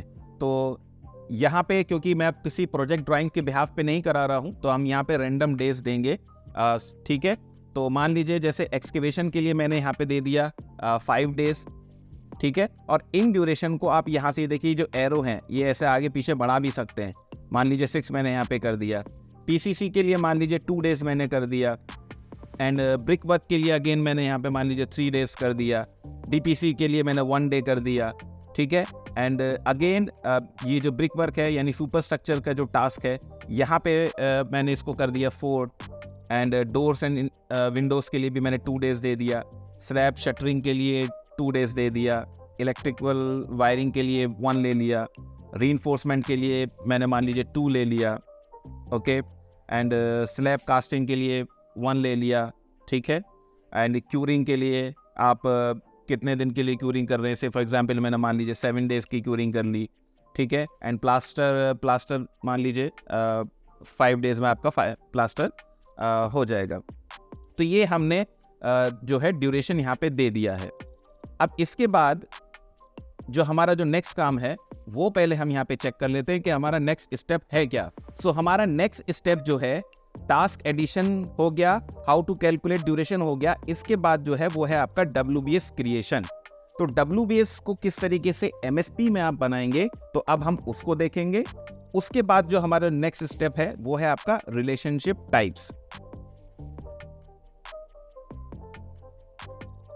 तो अब यहाँ पे हमें WBS बनाना है। तो WBS बनाने के लिए हमें क्या करना है, बहुत आसान है। MSP के अंदर जैसे हमने अपने प्रोजेक्ट का जो WBS बनाया था वो बेसिकली 2 ही थे, एक आपका सब स्ट्रक्चर और दूसरा सुपर स्ट्रक्चर। तो सबसे पहले सब स्ट्रक्चर के अंदर ये जो टास्क हैं हमें ये इसके अंदर पहुंचाने हैं। ठीक है, यानी excavation, PCC, brick work, DPC। तो आपको कुछ नहीं करना, आप इन सभी को सिलेक्ट कीजिए। यहाँ पे आपने इन सभी को सिलेक्ट किया और इतना करने के बाद आप यहाँ पे टास्क पे, ये जो आप देख रहे हैं मेन मेन्यू के ऊपर टास्क, यहाँ पे क्लिक कीजिए और ये जो रिबन एरिया आप देख रहे हैं शेड्यूल, यहाँ पे आपको देखिए 2 एरोज दिख रही होंगी, एक की लेफ्ट एंड एक की राइट। तो ये राइट वाली का मतलब है इंडेंट। तो आपको जितने भी टास्क को आपको वर्क ब्रेकडाउन में कन्वर्ट करना हो तो आप यहाँ से इंडेंट पे क्लिक कर देंगे। ठीक है, जैसे ही आपने इंडेंट पे क्लिक किया, अब ये सारी की सारी एक्टिविटी यानी 1 2 3 4 ये आपकी सब स्ट्रक्चर का पार्ट बन गई। कैसे पता चल रहा है, ये जो छोटी सी एरो आप देख रहे हैं, मैं इस पे क्लिक करता हूं तो आप देखिए वो सारी एक्टिविटीज यानी टास्क इसके अंदर है। तो दोबारा से मैं यहाँ पे क्लिक कर देता हूँ। ठीक है, सेम इसी तरीके से अब ये सुपर स्ट्रक्चर की ये जो रेस्ट ऑफ द एक्टिविटीज थी, आपको इनको इसके अंदर पहुंचाना है। तो आपको कुछ नहीं करना, सभी को आपको सिलेक्ट करना है। सभी टास्क को मैंने सिलेक्ट किया और फिर यहाँ पे राइट इंडेंट टास्क। ठीक है, तो अब इनको भी हमने इनके अंदर पहुंचा दिया। ठीक है, अब यहाँ पे थोड़ा सा हमें कस्टमाइजेशन कर लेते हैं अपने प्रोजेक्ट को। तो थोड़ा सा इसको एक तरीके से फॉर्मेटिंग हम कर लेते हैं। जैसे RK अपार्टमेंट, ये हमारा, इसको मैंने रेड से येलो कलर कर दिया। ठीक है, यानी प्रोजेक्ट देखने से अच्छा लगेगा। ठीक है, और इनको भी कह लीजिए कि यहाँ से लेके यहाँ तक मैं इसको येलो कर रहा हूँ। देन WBS को मैं अगर डिफरेंट WBS है तो अलग अलग आप यहाँ पे कलर कोडिंग्स वगैरह कर सकते हैं। तो मान लीजिए कि मैं इसको यहाँ पे ये कर देता हूँ और इसका कलर यहाँ पे वाइट, आई थिंक ये वाइट ठीक नहीं लग रहा, और मैं ब्लैक ही करता हूँ और यहाँ से कलर कोई दूसरा ले लेता हूँ। ठीक है, ग्रीन यहाँ पे ठीक लग रहा है। ठीक है, और फिर इसको यहाँ से ले लेते हैं और यहाँ पे से फॉर एग्जांपल ये वाला कलर या इससे थोड़ा सा डार्क ले लेते हैं, ये वाला। ठीक है, तो इस तरीके से आप कलर कोडिंग्स भी यहाँ पे कर सकते हैं। तो ये थोड़ा सा एक एडवांस फीचर मुझे यहाँ पे लगता है कि आसानी से आप यहाँ पे कर सकते हो। और इनका भी अगर सेम कलर करना है तो जो आपने उसमें दिया था वही आप यहाँ पे इसको दे सकते हो। ठीक है, तो ऐसे भी आप यहाँ पे कर सकते हो। ठीक है, तो आई होप यहाँ तक आपकी सारी चीज़ें क्लियर समझ में आ गई होंगी। नेक्स्ट जो था हमारा टॉपिक वो था हमारा रिलेशनशिप देना। तो रिलेशनशिप आप किस तरीके से देंगे, बेसिकली रिलेशनशिप को देने से पहले हमें ये पता होना चाहिए कि प्रोजेक्ट मैनेजमेंट के अंदर सॉफ्टवेयर आप कोई सा भी इस्तेमाल करें, या प्राइमवेरा करें या एमएसपी करें, तो उसमें कितने टाइप की रिलेशनशिप होती है, पहले उसको हमें यहाँ पे समझना होगा। तो चलिए पहले उसको समझ लेते हैं। तो अब आपकी स्क्रीन पे जो आप देख रहे हैं, यहाँ पे आप देख रहे हैं एक तरफ लिखा हुआ है टास्क, एक तरफ लिखा है टास्क, जिसमें आपको task mode, manual and auto schedule, जो कि अभी हमारा इस स्टेप में नहीं, उसके नेक्स्ट स्टेप में आप देखोगे। और यहाँ पे अभी जो आप देख रहे हो, क्योंकि टास्क में आपने टास्क का एडिशन देखा और उनमें आपने ड्यूरेशन को किस तरीके से कैलकुलेट करना है वो आपने देखा। अब यहाँ पे हम हैं टाइप्स ऑफ रिलेशनशिप, और उसके बाद है how to give relationship to task. ठीक है, तो ये कैसे होगा, ये तो आपको एमएसपी में ही दिखाई देगा। ठीक है, लेकिन पहले हमें यहाँ पे ये समझ लेना है कि टाइप्स ऑफ रिलेशनशिप कितनी होंगी यहाँ पे एमएसपी में। तो बेसिकली आप सबसे पहले देखिए यहाँ पे लिखा है एफएस, तो ये फर्स्ट टाइप की रिलेशनशिप है जिसको हम बोलते हैं finish to start. Finish to start का मतलब होता है जब एक एक्टिविटी खत्म होगी तब आपकी दूसरी एक्टिविटी स्टार्ट होगी। ठीक है, एक एक्टिविटी खत्म होगी तब दूसरी एक्टिविटी आपकी स्टार्ट होगी, इसको हम बोलते हैं फिनिश टू स्टार्ट। दूसरी एक्टिविटी, दूसरी टाइप की जो रिलेशनशिप है वो है आपकी एसएस। एसएस का मतलब होता है स्टार्ट टू स्टार्ट। इसका क्या मतलब है, जब पहली एक्टिविटी यानी एक्टिविटी ए जिस टाइम स्टार्ट होगी, सेम उसी टाइम आपकी एक्टिविटी बी भी स्टार्ट होगी। ठीक है, तो ये दूसरा आपका हो गया स्टार्ट टू स्टार्ट। फिर नेक्स्ट है आपकी फिनिश टू फिनिश। इसका मतलब है आपका एक एक्टिविटी जब फिनिश होगी, यानी एक्टिविटी ए जब फिनिश होगी तो सेम डेट पे आपकी एक्टिविटी बी भी फिनिश होगी। ये तो 3 टाइप की हो गई एक्टिविटीज टाइप। एक और होती है आपकी स्टार्ट टू फिनिश, जिसको हम नॉर्मली यूज नहीं करते हैं, तो उसको मैंने यहाँ पे लिया ही नहीं है। यहाँ तक सारी चीजें क्लियर हो गई होंगी। अब चलते हैं आगे, यानी एमएसपी में हमें अपने जो टास्क हमने एंटर किए थे, लोड किए थे, उनमें ये रिलेशनशिप हमें किस तरीके से देनी है। तो ये हमारा वापस प्रोजेक्ट आ गया। अब देखिए किस तरीके से हमें यहाँ पे रिलेशनशिप देनी है। तो रिलेशनशिप देने के लिए आपको यहाँ पे प्रीडिसेसर या फिर आप सक्सेसर का भी इस्तेमाल कर सकते हो। सक्सेसर कहाँ से आएगा, आप यहाँ पे जाएंगे और राइट क्लिक करेंगे, और जब भी आपको कोई चीज़ इंसर्ट करना होगा, इंसर्ट कॉलम, तो आप इंसर्ट कॉलम पे जाएंगे और जो भी आपको लेना है, जैसे एस मैंने प्रेस किया है यहाँ पे, अगर आपको सक्सेसर चाहिए तो यहाँ पे आप सक्सेसर मिल जाएगा। जैसे आप यहाँ पे देख रहे हैं नीचे सक्सेसर, तो एज अ सक्सेसर और प्रीडिसेसर दोनों टाइप से आप रिलेशनशिप दे सकते हैं। तो मुझे यहाँ पे अभी नहीं चाहिए। ठीक है, तो अब किस तरीके से रिलेशनशिप देना है, यानी एज अ प्रीडिसेसर मैं यहाँ पे दूंगा। तो आप देख लीजिए, जैसे एक्सकेवेशन है, तो एक्सकेवेशन और पीसीसी, इन दोनों में देखिए सबसे पहला काम तो एक्सकेवेशन ही है, बट पीसीसी का जो प्रीडिसेसर है वो है आपका एक्सकेवेशन। तो मैं इस टास्क को यहाँ पे सिलेक्ट करूंगा और इस प्रीडिसेसर कॉलम में यहाँ पे क्लिक करूंगा। तो यहाँ पे मुझे क्या करना है, सिर्फ ये जो आप नंबर देख रहे हो, ये नंबर एंटर करना है। जैसे ही मैं नंबर एंटर करूंगा और नीचे क्लिक करूंगा, तो आप देखिए कि इन दोनों टास्क में रिलेशनशिप यहाँ पे आ चुका है। ठीक है, जैसे एक्सकेवेशन एंड होगा, फौरन उसके नेक्स्ट डे से आपका पीसीसी आपका जो है स्टार्ट हो जाएगा, यानी जिस दिन आपका वो खत्म होगा तब उसके बाद ही वो काम जो है दूसरा पीसीसी आपका स्टार्ट होगा। ये आपकी रिलेशनशिप है, यानी एक काम जब खत्म होगा तब दूसरा स्टार्ट होगा। सेम इसी तरीके से अब मान लीजिए ये ब्रिक वर्क है, ब्रिक वर्क का प्रीडिसेसर आपका पीसीसी होगा, तो मैंने यहाँ पे नंबर एंटर किया है। ठीक है, तो देखिए आप यहाँ पे देख सकते हैं कि यहाँ पे इनमें आपस में लिंकिंग हो रही है। ठीक है, सेम अब डीपीसी से पहले आपका ये हो जाएगा, तो मैंने यहाँ पे 4 किया और यहाँ पे ये रिलेशनशिप आ गया। नेक्स्ट है आपका ब्रिक वर्क, तो इस ब्रिक वर्क का जो प्रीडिसेसर होगा वो आपका 5 होगा, यानी डीपीसी एंटर किया। ठीक है, सेम डोर्स एंड विंडोज का अब यहाँ पे मैं लिख रहा हूं 6, जस्ट अ मिनट, 6 नहीं 7 होगा, 7। ठीक है, और उसके बाद या स्लैब के लिए, स्लैब एंड शटरिंग के लिए 8 होगा, तो मैंने यहाँ पे 8 लिखा। एंड इलेक्ट्रिकल वायरिंग के लिए आपका यहाँ पे ये 9 होगा। एंड देन रीइंफोर्समेंट के लिए आपका 10 होगा। और उसके बाद स्लैब कास्टिंग के लिए आपका ये 11 होगा। ठीक है। अब 11 होगा, उसके बाद जस्ट इसके ये जो आप क्यूरिंग देख रहे हो ये इसके लिए क्या होगा आपका, ये 12 होगा, ठीक है। तो 12 यहाँ से अभी तक आपने देखा कि मैंने ये, क्योंकि ये सभी टास्क जो है एक के बाद एक के बाद आप इस तरीके से ख़त्म कर रहे हैं, बट ये जो लास्ट है आपका प्लास्टर, इसमें अगर आपको लैग देना है, मतलब कहने का मतलब ये है कि जब आप क्यूरिंग करोगे और ये स्लैब कास्टिंग है, एक एक्टिविटी आपकी ये प्लास्टर क्यूरिंग के बाद आप शटरिंग, स्लैब की शटरिंग रिमूव करोगे, देन उसके बाद प्लास्टर पर स्टार्ट होगा, ठीक है। तो यहाँ पे आप लैग दे सकते हो। तो लैग कैसे दोगे, तो प्लास्टर के जस्ट पीछे आपका जो प्रीडिसेसर है वो तो आपका क्यूरिंग ही रहेगा, यानी कि 13। अब इसमें आपको रिलेशनशिप डिफाइन करनी पड़ेगी।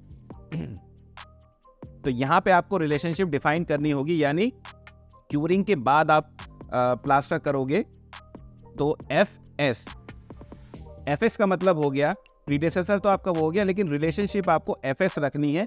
प्लस मान लीजिए कि आपको यहाँ पे से फॉर एग्जांपल मैं कहता हूँ कि यहाँ पे आपको 4 डेज का जो है लैग रखना है, तो 4 डेज आप यहाँ पे कर दोगे। दैट मीन्स ये होगा कि ये एक्टिविटी यानी प्लास्टर एक्टिविटी क्यूरिंग के बाद तो होगी, बट इन दोनों एक्टिविटी में 4 दिन का गैप रहेगा। और यहाँ पे मैंने एंटर किया, ठीक है।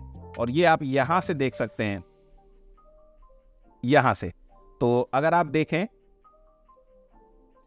यहाँ पे 12 से ये कनेक्ट नहीं होगा, बेसिकली प्लास्टर और क्यूरिंग ये 13 है, तो यहाँ पे 13 होगा, ठीक है।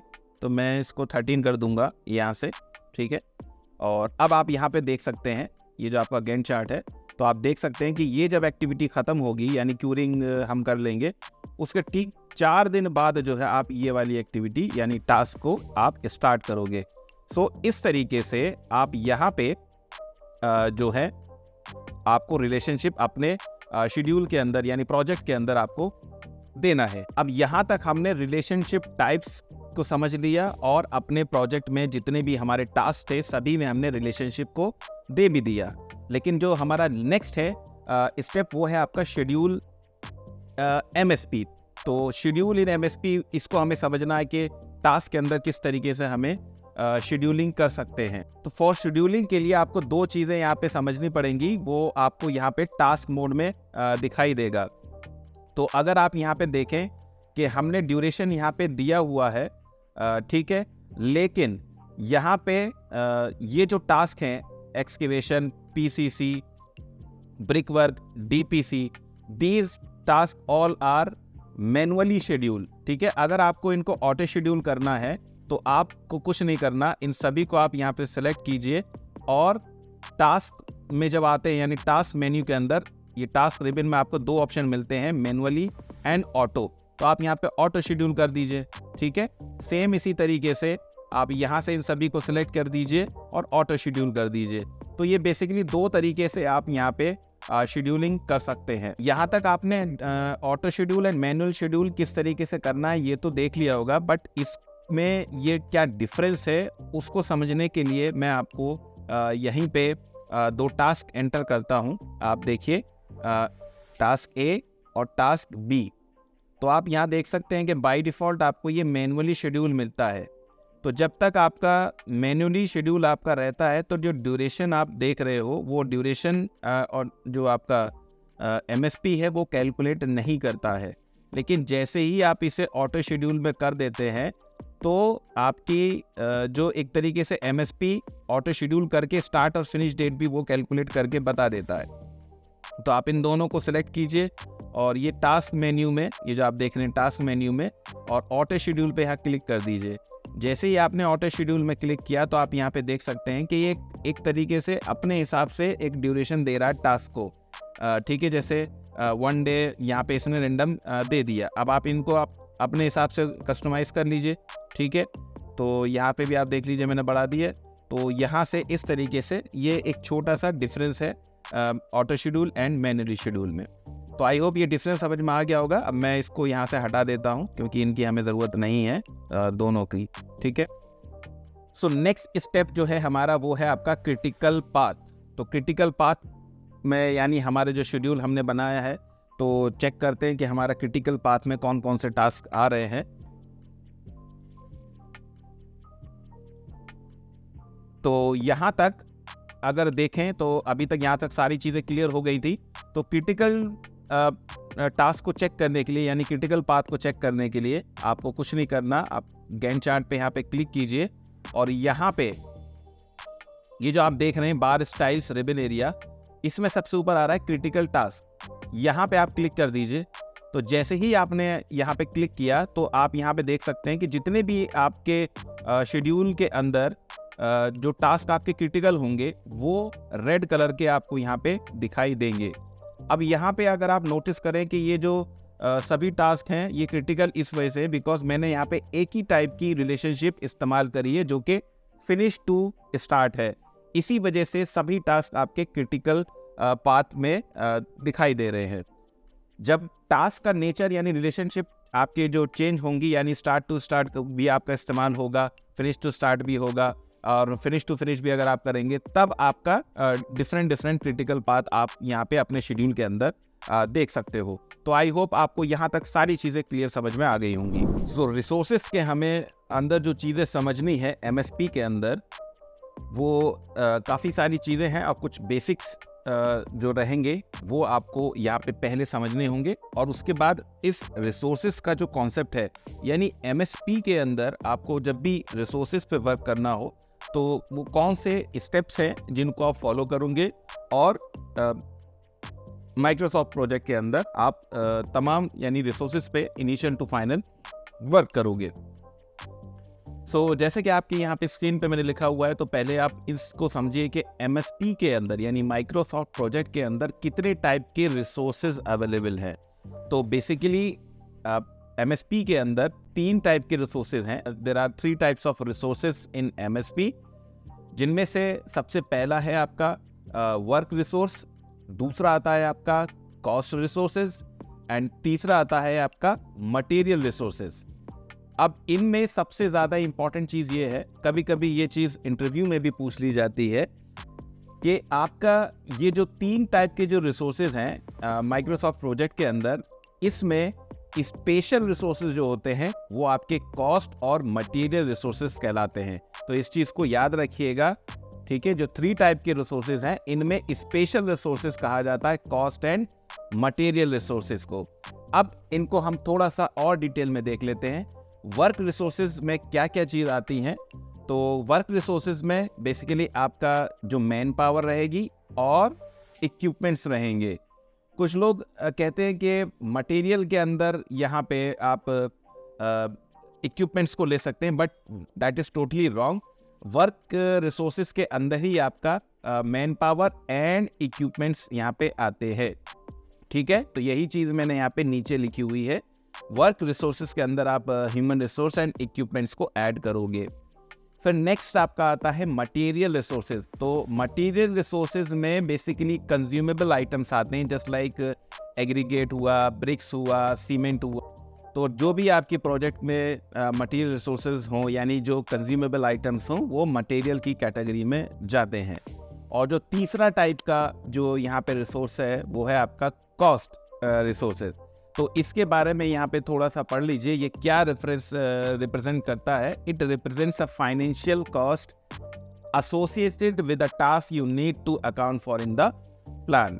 तो यहाँ के मैंने यानी कॉस्ट रिसोर्सेज के एग्जांपल यहाँ पे दिए, बेसिकली ट्रैवलिंग और एंटरटेनमेंट एटसेट्रा वगैरह। तो ये था आपका types of resources in MSP.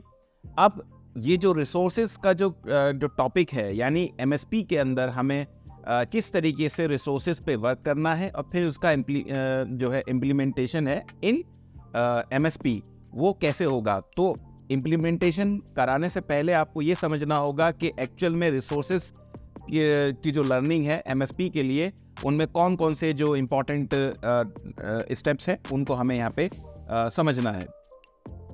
तो ये आपके स्क्रीन पे है, how to cover resources in resource learning in MSP. तो यहाँ पे आपकी स्क्रीन पे है, मैंने काफ़ी ब्रीफली इन टॉपिक्स को यहाँ पे लिया है सो दैट कि आपके जब भी आप रिसोर्सेज में वर्क करें तो वो सभी टॉपिक्स आपको माइंड में होने चाहिए before loading resources in MSP. तो टॉप में लिखा हुआ है how to cover resource learning in MSP. यहाँ पे कुछ बुलेट्स में मैंने यहाँ पे कुछ इंपॉर्टेंट स्टेप्स लिखे हैं, इनको आपको समझना है। पहले सबसे पहले आपको बेसिक रिसोर्स इंफॉर्मेशन देनी होती है, जो कि जो भी रिसोर्सेज हैं आपके, जो आपके प्रोजेक्ट पे वर्क करेंगे, ठीक है। पहला पॉइंट तो आपका यही होता है। दूसरा है आपका adjust maximum capacity of resources. तो मैक्सिमम कैपेसिटी ऑफ रिसोर्सेज का क्या मतलब है, यह भी मैं आपको इन डेप्थ सभी चीज़ें MSP के अंदर जब बताऊंगा तो सारी की सारी चीज़ें आपको यहाँ पे क्लियर हो जाएंगी। बट पहले इन टॉपिक्स को यानी इन स्टेप्स को समझ लेते हैं। फिर आपको जो काम करना होगा, यानी आप जो आप रिसोर्सेज ऐड कर रहे हो उनके standard and over time rates अगर आप दे रहे हो, तब आपको किस तरीके से वो यहाँ पे देने हैं।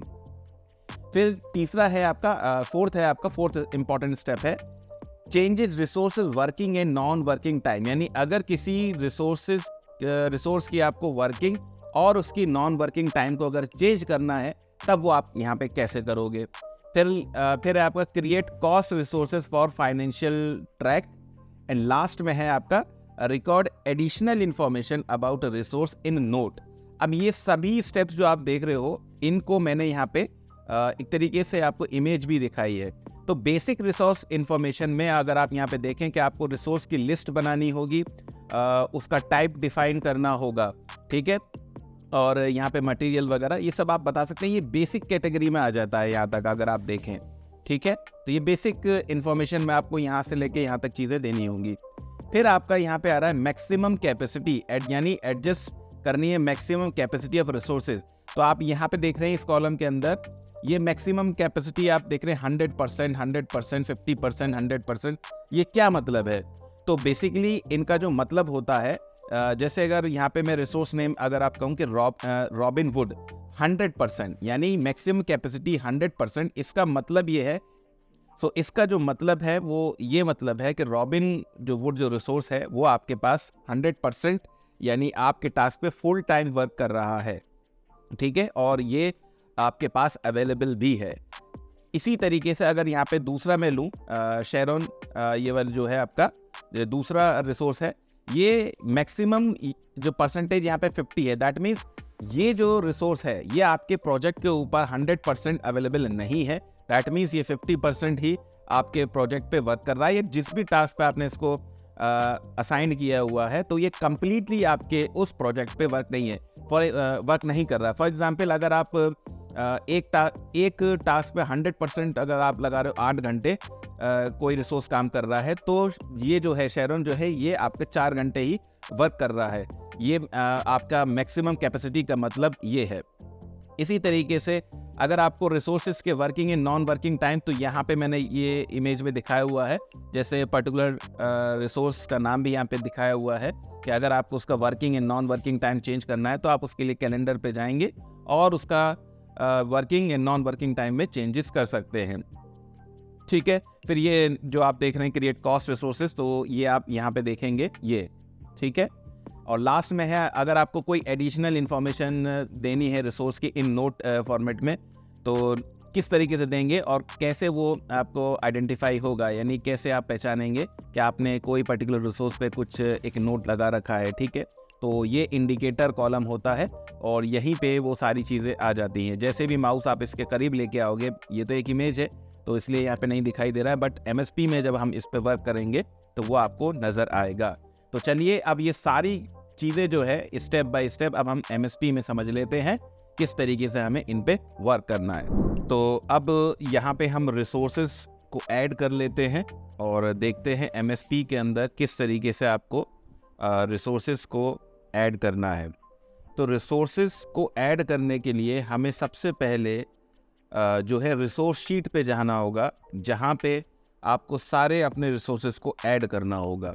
और जब आप सारे रिसोर्सेज अपने ऐड कर लोगे, उसके बाद आप यहाँ पे अपने प्रोजेक्ट पे असाइन कर सकते हो। क्योंकि अगर आप यहाँ पे देखें तो आपको एक कॉलम यहाँ पे नज़र आ रहा है रिसोर्स नेम, क्योंकि आपकी अगर रिसोर्स शीट के अंदर आपके रिसोर्सेज बने होंगे तभी आप अपने प्रोजेक्ट पे यहाँ पे असाइन कर पाओगे। जैसे अगर मैं यहाँ पे टास्क एक्सकेवेशन लेता हूँ और यहाँ पे मैं क्लिक करता हूँ तो एरो आएगी, देखिए यहाँ पे एरो आएगी, बट यहाँ पे कोई भी रिसोर्स का नाम यहाँ पे आपके सामने अवेलेबल नहीं है। बिल्कुल ठीक उसी तरीके से समझ लीजिए कि अगर आपके पास कोई चीज़ अवेलेबल रहेगी तभी आप अपने टास्क पे वो चीज़ असाइन कर पाओगे।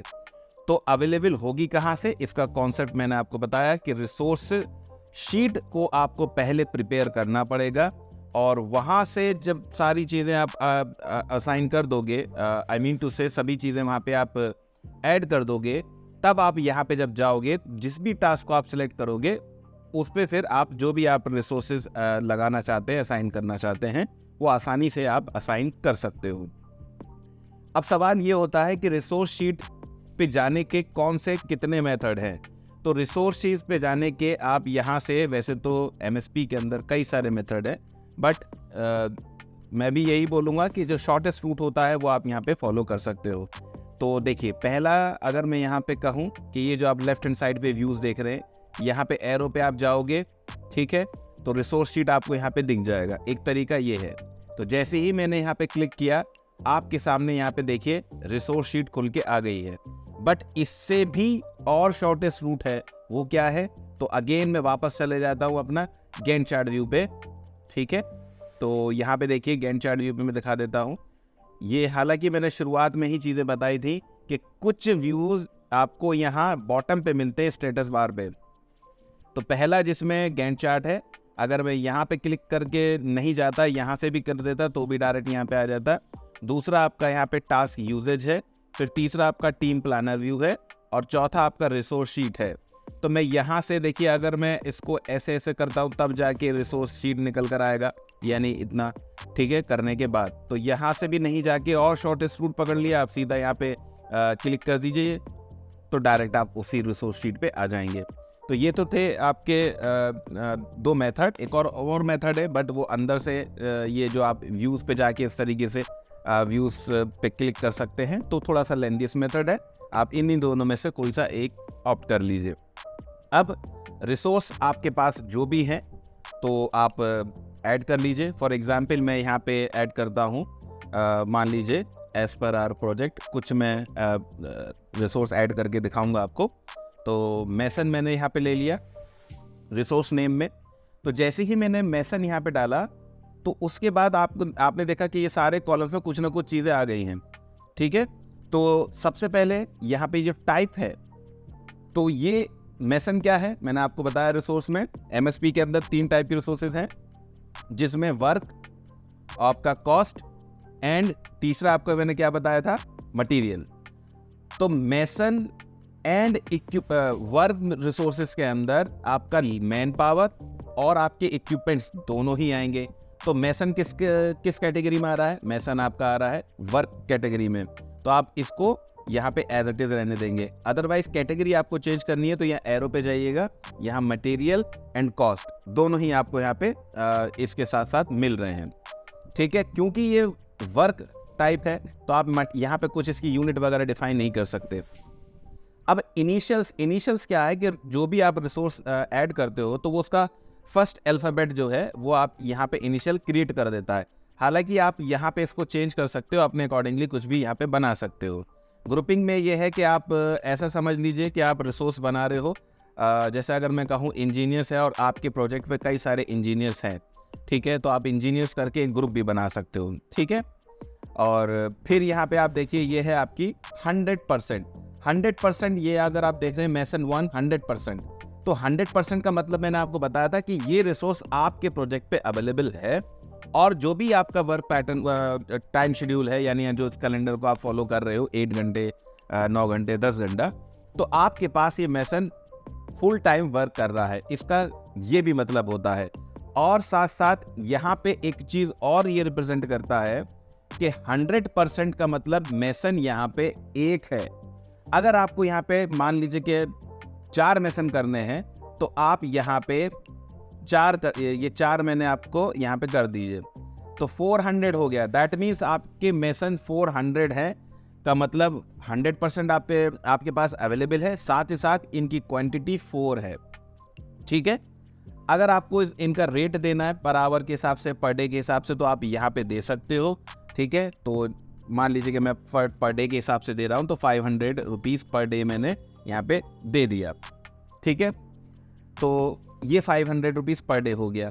अगर आपको यहाँ पे ओवर टाइम रेट भी अगर आपको देना है तो वो भी आप यहाँ पे कर सकते हो, और कॉस्ट पर यूज़ जो मैंने आपको रिसोर्स बताया था तो वो भी आप यहाँ पे इस वाले कॉलम में ऐड कर सकते हो। फिर यहाँ पे अगर आप देखें तो यहाँ पे ये जो लिखा हुआ है एक्रू एट, यहाँ पे जब ऐड करोगे तो प्रोरेटेड स्टार्ट और एंड, इसका मतलब ये होता है कि कोई भी रिसोर्स या कोई भी एक्सपेंसेस प्रोजेक्ट के ऊपर अगर थ्रू आउट द टास्क लग रहा है तो आप प्रोरेटेड रखेंगे, ठीक है। और अगर वन टाइम लग रहा है यानी either at the start of the task और at the end of the task, तो आप वहाँ से स्टार्ट और एंड आप सिलेक्ट कर लोगे। सो नेक्स्ट है यहाँ पे आपका बेस। ये बेस कुछ नहीं है, बेस आप यहाँ पे कैलेंडर है, ठीक है। कैलेंडर यानी जो भी आपका ये जो प्रोजेक्ट है या रिसोर्स कैलेंडर बना रहा है, आप डिफरेंट कैलेंडर बना रहे हैं, तो अगर ये रिसोर्स है तो कोई दूसरा कैलेंडर फॉलो कर रहा है तो आप यहाँ से उसका कैलेंडर भी असाइन कर सकते हो।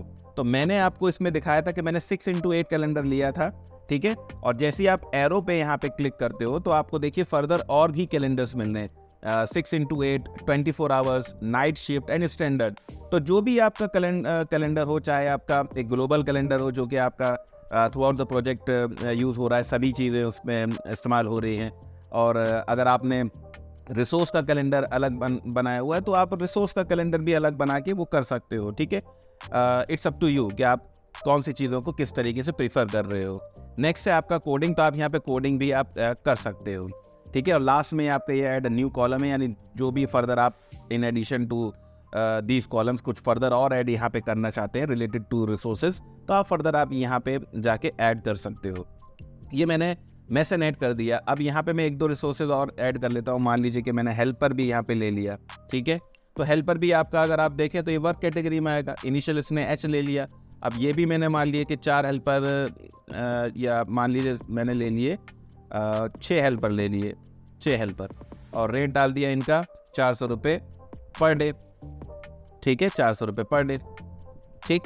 और फिर एक ले लेता हूँ यहाँ पे मैं मटेरियल ले लेते हैं कुछ, तो मान लीजिए सीमेंट मैंने ले लिया, यहाँ पे सीमेंट ले लिया, ठीक है। अब जैसे ही मैंने सीमेंट किया तो अब यहाँ पे इसका टाइप क्या होगा, इसका टाइप वर्क तो रहेगा नहीं क्योंकि ये मटेरियल है, कंज्यूमेबल आइटम है, तो आप यहाँ से जाके इसका मटेरियल कर देंगे, ठीक है।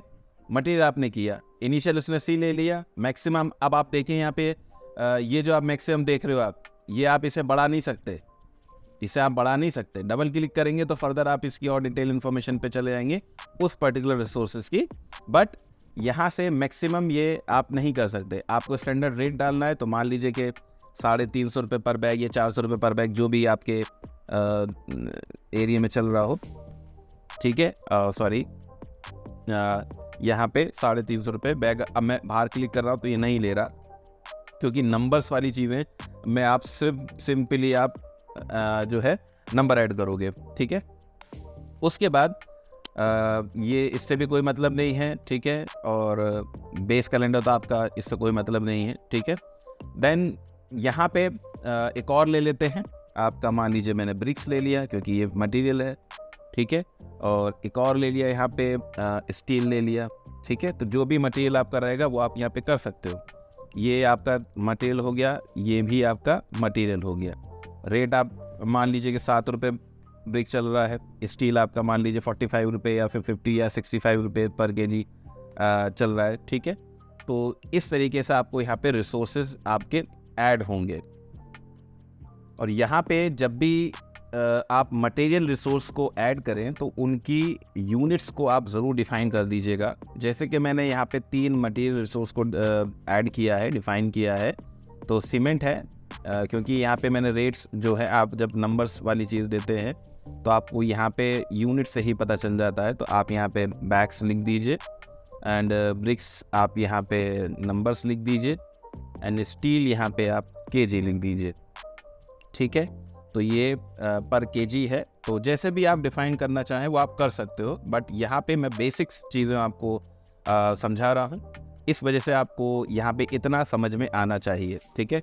फर्दर एडवांस चीज़ तो आप इसमें कर ही सकते हो, लेकिन वो अभी हमारा इस वीडियो का टॉपिक नहीं है, ठीक है। अब रिसोर्सेज आपने यहाँ पे ऐड कर लिए, अब आपको प्रोजेक्ट पे असाइन करना है। तो ये प्रोजेक्ट पे असाइन तभी होगा जब आप यहाँ पे आपने यहाँ पे क्रिएट कर लिया हो। तो तो अब चलते हैं सीधा अपने प्रोजेक्ट के ऊपर और देखते हैं। अब देखिए, अब यहाँ से मैं व्यू से नहीं जाऊँगा, यहाँ से भी क्लिक कर सकता हूँ, यहाँ से भी क्लिक कर सकता हूँ, तो मैं यहीं से क्लिक कर देता हूँ। तो आपके सामने देखिए आ गया वापस अपना प्रोजेक्ट। तो अब आपको जो भी रिसोर्स पे जो भी टास्क पे आपको रिसोर्सेज लगाने होंगे तो वो आप यहाँ पे असाइन कर सकते हो, ठीक है। अब मान लीजिए एक्सकेवेशन है, तो एक्सकेवेशन के आगे रिसोर्सेज नेम पे, यहाँ पे रिसोर्स नेम पे मैं यहाँ पे जाऊँगा यहाँ पर, और यहाँ पे मैंने डाउन एरो पे क्लिक किया तो आप देख लीजिए कि यहाँ पे जो भी रिसोर्स हमने ऐड किए थे वहाँ पे, यानी रिसोर्स शीट के अंदर जो बनाए थे, वो ही रिसोर्सेज आप यहाँ से असाइन कर पाओगे इस टास्क के ऊपर। अब एक्सकेवेशन है, हो सकता है कि आप जेसीबी से करा रहे हो, ठीक है, तो जेसीबी आप ऐड कर लीजिएगा और असाइन कर दीजिएगा। मैं यहाँ पे हेल्पर से करा रहा हूँ, तो मैं सिर्फ यहाँ पे हेल्पर को असाइन कर दिया, ठीक है। उसके बाद पीसीसी है। अब पीसीसी में आपको रिसोर्सेज कौन कौन से ऐड करने हैं, तो आप यहाँ पे मेसन कर सकते हो, हेल्पर कर सकते हो, और रिसोर्स में तो आप यहाँ पे अगर आप देखें तो सीमेंट भी लग रहा है, ठीक है। तो जो भी आप यहाँ पे ऐड करोगे, मैंने तो यहाँ पे सिर्फ बेसिक बनाए, यानी आप कंप्लीट बनाइए और उनको असाइन कीजिए। तो मेसन मैंने ले लिया, हेल्पर भी ले लिया मैंने, यहाँ पे सीमेंट भी ले लिया, ठीक है। तो इस तरीके से आप यहाँ पे रिसोर्सेज को असाइन कर सकते हो। अब मैं एक और ले लेता हूँ। अब जैसे मैं ब्रिक वाला लिया था, तो यहाँ पे भी मैंने यहाँ पे मेसन लिया, देन हेल्पर लिया एंड यहाँ पे ब्रिक ले लिया। तो लाइक दिस आप इस तरीके से अपनी कंप्लीट रिसोर्स शीट को आप बनाओगे और यहाँ पे रिसोर्सेज आप असाइन करोगे, ठीक है। तो आई थिंक यहाँ तक सभी चीज़ें आपकी क्लियर हो गई होंगी। अब एक चीज़ और ये है जो यहाँ पे थोड़ी सी छूट गई थी, वो ये है कि WBS अगर आपको यहाँ पे खोलना हो, क्योंकि यहाँ से इसका आउटलाइन नंबर पता नहीं चल रहे हैं, तो WBS आप यहाँ से खोल सकते हैं। यानी राइट क्लिक कीजिए यहाँ पे और कॉलम को इंसर्ट कर दीजिए यहाँ पे और लिख दीजिए W। तो जैसे ही आप W लिखोगे WBS ले लीजिएगा, यहाँ पे आपका ये कोडिंग भी आ जाएगी, ठीक है, जो आपने ब्रेक किया है। हालांकि यही चीज़ अगर आप WBS में नहीं चाहते, यहाँ पे एक कॉलम को नहीं चाहते, तो आप इसे हटा दीजिए। आप यहाँ से इसको हटा दीजिए और आप इसके आउटलाइन ओपन कर दीजिए। तो आउटलाइन आप जाइए यहाँ पे व्यू में जाके, सॉरी नॉट व्यू में जाके, आप just a minute, Gantt chart पे जाइए एंड यहाँ पे आउटलाइन नंबर्स पे ओपन कर दीजिए। तो आपकी ये वो भी आपको यहीं से सेम आपको पता चल जाएगा, ठीक है। आई थिंक अब यहाँ पे आपको क्लियर हो गया होगा रिसोर्सेज का फुल कॉन्सेप्ट। अब चलते हैं आगे। अब यहाँ तक हमने रिसोर्सेज इन MSP कवर कर लिया। अब जो नेक्स्ट स्टेप है वो आपका अपडेटिंग प्रोजेक्ट है, बट अपडेटिंग प्रोजेक्ट से पहले भी एक स्टेप रह गया है, तो पहले मैं यहाँ पे उसको कर लेता हूँ ऐड, ठीक है। जो स्टेप यहाँ पे मोस्ट इम्पॉर्टेंट स्टेप है वो आपको करना है, वो है आपका बेस लाइन का क्रिएशन, बेस लाइन, ठीक है। तो बेस लाइन आपको प्रोजेक्ट की क्रिएट करनी पड़ेगी, जिससे क्योंकि फ्यूचर में आपको अगर कोई भी कंपैरिजन वगैरह करना होता है तो आप बेस लाइन से ही करते हो। बेस लाइन के बाद हम करेंगे अपने प्रोजेक्ट को अपडेट, देन आप देखेंगे रिपोर्ट्स एंड फाइनली आप दे सकते हैं उसका प्रिंट आउट, ठीक है। तो चलिए अब चलते हैं, देखते हैं बेस लाइन किस तरीके से क्रिएट होगी।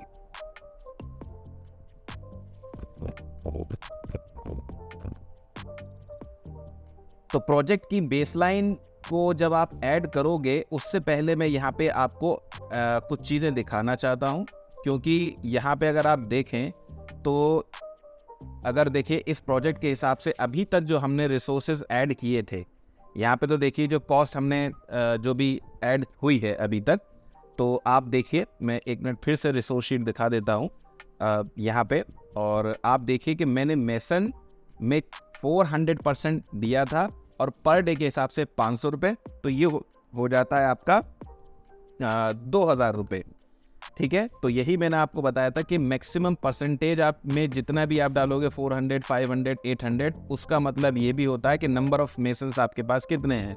तो टोटल कॉस्ट यहाँ से आती है 2000।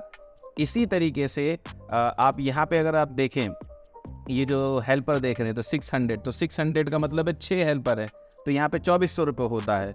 अब वापस गैंट चार्ट पे हम यहाँ पे आए और यहाँ पे हमने कॉस्ट वाला कॉलम देखा, तो अभी तक आप ये नोटिस कीजिए कि टोटल मैंने जितने भी रिसोर्सेज यहाँ पे अप्लाई किए हैं, ये टोटल अभी तक प्रोजेक्ट की कॉस्टिंग कितना दिखा रहा है, 7,257 रुपये यहाँ पे दिखाई दे रहे हैं।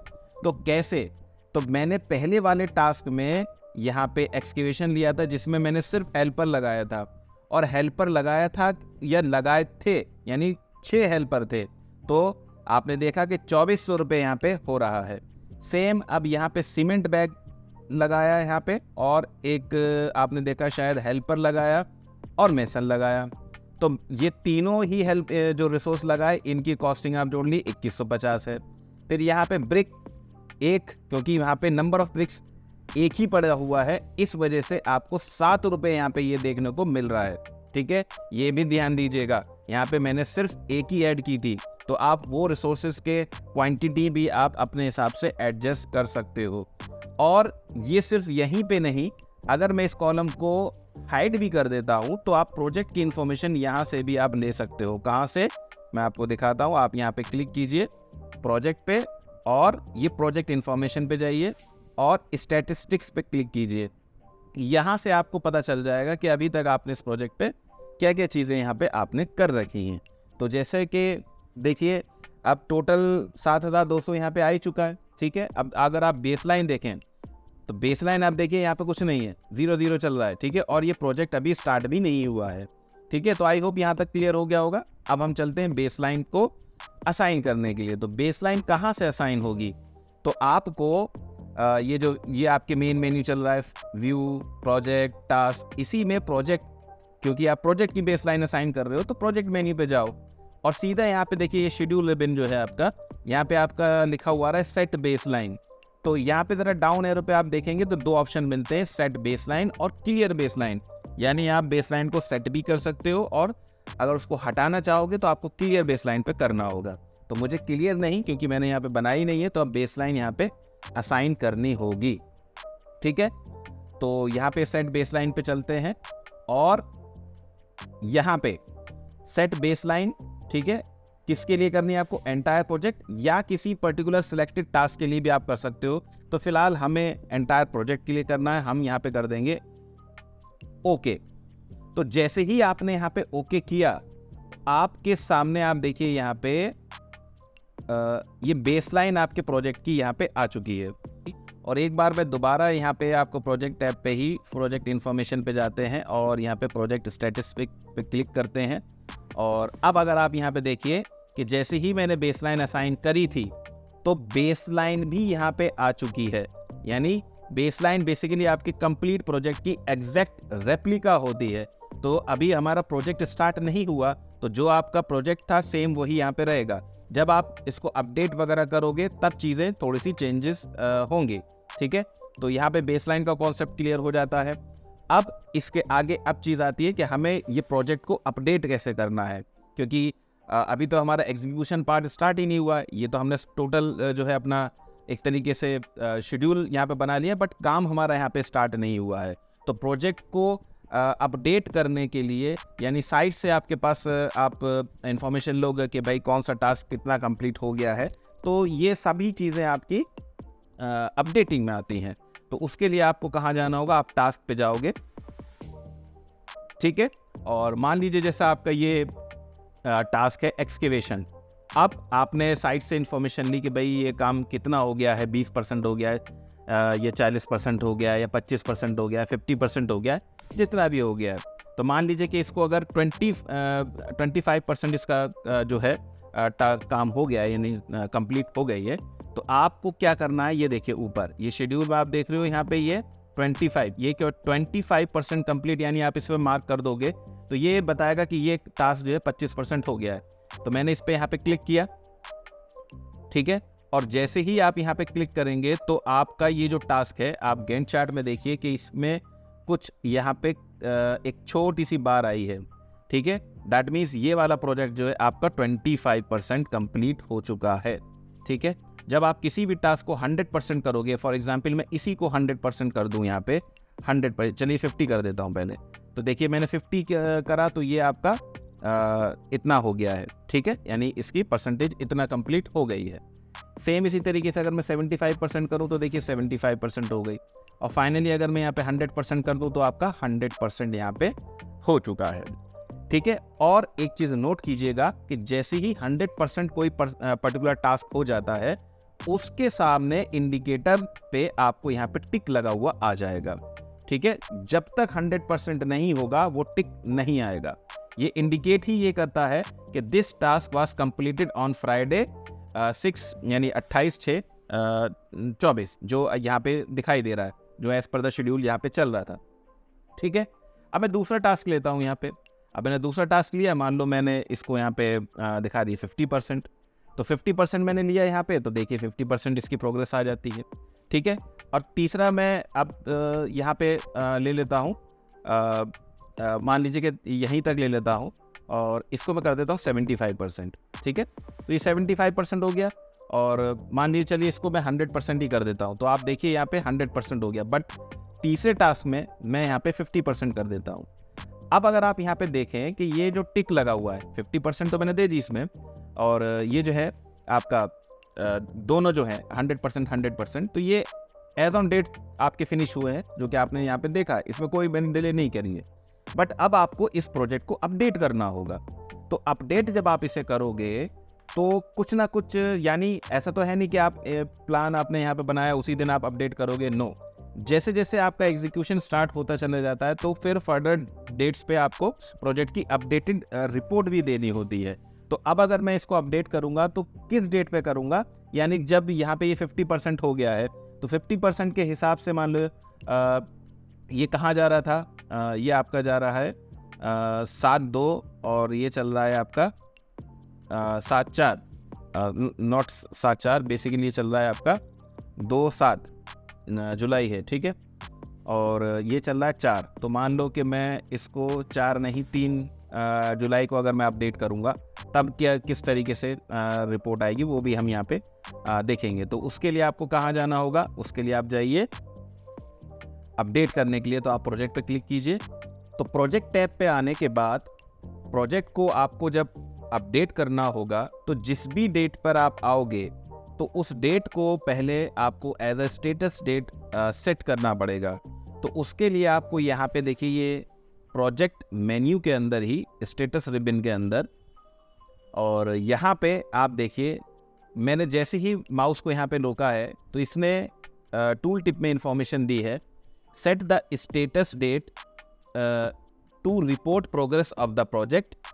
The status date is used for progress and earned value calculation. If you do not set the status date, it default to the current date. Okay, तो आपको स्टेटस डेट देना ज़रूरी है, अदरवाइज वो करंट डेट को पकड़ लेगा। ठीक है, तो मान लीजिए तो मुझे 3 जुलाई को अपना, क्योंकि यहीं तक मैं देना चाह रहा हूँ, मैंने आपको बताया था कि 3 जुलाई को मैं इसको एज अ स्टेटस डेट को सेट करूँगा। तो यहाँ से हम चलते हैं, जून चल रहा है, जुलाई 3, ठीक है, और मैंने यहाँ पे किया ओके। तो ये मेरी स्टेटस डेट आपकी सेट हो चुकी है, और ये डेट भले ही सेट हो गई है बट मैंने यहाँ पे प्रोजेक्ट को अपडेट नहीं किया है। तो प्रोजेक्ट को अपडेट करने के लिए आप यहाँ पे क्लिक करेंगे और यहाँ पे 2 ऑप्शन आपको दिख रहे हैं अपडेट के लिए, update work as complete through 0% से लेके 100%, या फिर 0% और कंप्लीटली 100%। इसका मतलब ये है कि वो वाले प्रोजेक्ट, यानी इस डेट को मैं अपडेट कर रहा हूँ, तो एक तरीका तो ये है कि आप वो सारे टास्क दिखा दीजिए जो 0 से लेके 100 के बीच में जितने भी हो गए हैं। अदरवाइज दूसरा ऑप्शन है कि अगर आपसे बोला जाए कि सिर्फ मुझे वो प्रोजेक्ट दो जो कि सिर्फ 100% कंप्लीट हो गए हैं, तो इन दैट केस आप सेकंड वाला ऑप्शन प्रीफर करोगे। ठीक है, और यहाँ पे एंटायर प्रोजेक्ट पे रखना है, हमने यहाँ पे किया ओके। ठीक है, तो यहाँ से ये हमारी अपडेट वगैरह हमारा प्रोजेक्ट अपडेट हो चुका है। तो एक बार फिर से प्रोजेक्ट पे जाके प्रोजेक्ट इन्फॉर्मेशन पे जाइए और अब यहाँ पे स्टैटिस्टिक्स को चेक करें। तो जैसे ही आप स्टैटिस्टिक्स पे जाएंगे तो अब आप यहाँ पे देख सकते हैं कि बेसलाइन आपकी यही थी, और एक्चुअल आप देखिए एक्चुअल ड्यूरेशन यहाँ पर इतना हो चुका है, इतने आवर्स हो चुके हैं, और इतना हमारा कॉस्टिंग यहाँ पे दिखाई दे रही है, और रिमेनिंग हमारे पास इतना है। ठीक है, तो ड्यूरेशन परसेंट हमारे पास ये अगर आप देखें परसेंट कंप्लीट में ड्यूरेशन परसेंट 28% एंड वर्क हमारा 88% हो चुका है। तो ये तो आप यहाँ पे देख रहे हो प्रोजेक्ट की इन्फॉर्मेशन, बट आप यहाँ पे अपने लेआउट में जो ये कंप्लीट जिसे आप देख रहे हैं डेटा एंट्री, ये आपका लेआउट है क्योंकि इसी का फाइनली प्रिंट लोगे, तो आप यहाँ पे उसको ऐड भी कर सकते हो। अब फॉर इंस्टेंस मुझे रिसोर्स नेम यहाँ पे नहीं चाहिए, तो मैं इसको यहाँ से हाइड कर देता हूँ और मुझे यहाँ पे क्या चाहिए, वर्क परसेंट कितना कंप्लीट हो गया है वो मैं आप देखना चाहता हूँ। तो मान लीजिए मैंने वर्क परसेंट पे कंप्लीट किया, तो अगर आप यहाँ पे देखिए तो जैसा कि हमने यहाँ पे लिया था, देखिए 100% एंड यहाँ पे देखिए ये 67% यहाँ पे कंप्लीट हो चुकी है। तो ये आपने यहाँ पे साफ साफ देख लिया। तो जो भी चीज़ें आप चाहेंगे वो आप यहाँ पे ऐड कर सकते हो, ठीक है, बट बशर्ते कि वो चीज़ आपने अपने प्रोजेक्ट में की हो। अगर वो चीज़ हो ही नहीं होगी तो वो डिस्प्ले भी नहीं होगी, ठीक है। नेक्स्ट स्टेप हमारा क्या है, तो अब आपने यहाँ तक कवर कर लिया, प्रोजेक्ट का अपडेशन आपने देख लिया। अब हम चलेंगे अपनी रिपोर्ट्स पे। तो प्रोजेक्ट की रिपोर्ट देना माइक्रोसॉफ्ट प्रोजेक्ट के अंदर मुझे थोड़ा सा आसान लगता है और इसका ग्राफिकल प्रेजेंटेशन भी बहुत ही अच्छा है। तो वो कैसे होगा, वो उसके लिए देखिए सेपरेट यहाँ पे मेन मेन्यू में आप यहाँ पे जाओगे, रिपोर्ट में आपके पास मल्टीपल ऑप्शंस यहाँ पे मिल जाते हैं। जैसे आपको प्रोजेक्ट की कंपैरिजन रिपोर्ट बनानी है, न्यू प्रोजेक्ट की आपको बनानी है, डैशबोर्ड देखना है, ठीक है, यानी न्यू रिपोर्ट देखनी है, डैशबोर्ड देखना है, फिर आपको रिसोर्सेस की रिपोर्ट देखनी है, फिर कॉस्टिंग की रिपोर्ट देखनी है, अगर कोई टास्क वगैरह है तो उनकी इन प्रोसेस रिपोर्ट देखनी है, ठीक है। तो यहाँ पे मल्टीपल टाइप्स की आपकी रिपोर्ट्स का ऑप्शन आपको माइक्रोसॉफ्ट प्रोजेक्ट के अंदर यहाँ पे आपको साफ साफ देखने को मिलेगा। अब फॉर एग्जांपल मैं यहाँ पे आपको डैशबोर्ड पे ले चलता हूँ और यहाँ पे ऑप्शन मिल रहा है burn down, cost overview, project overview, upcoming task, work overview, ठीक है।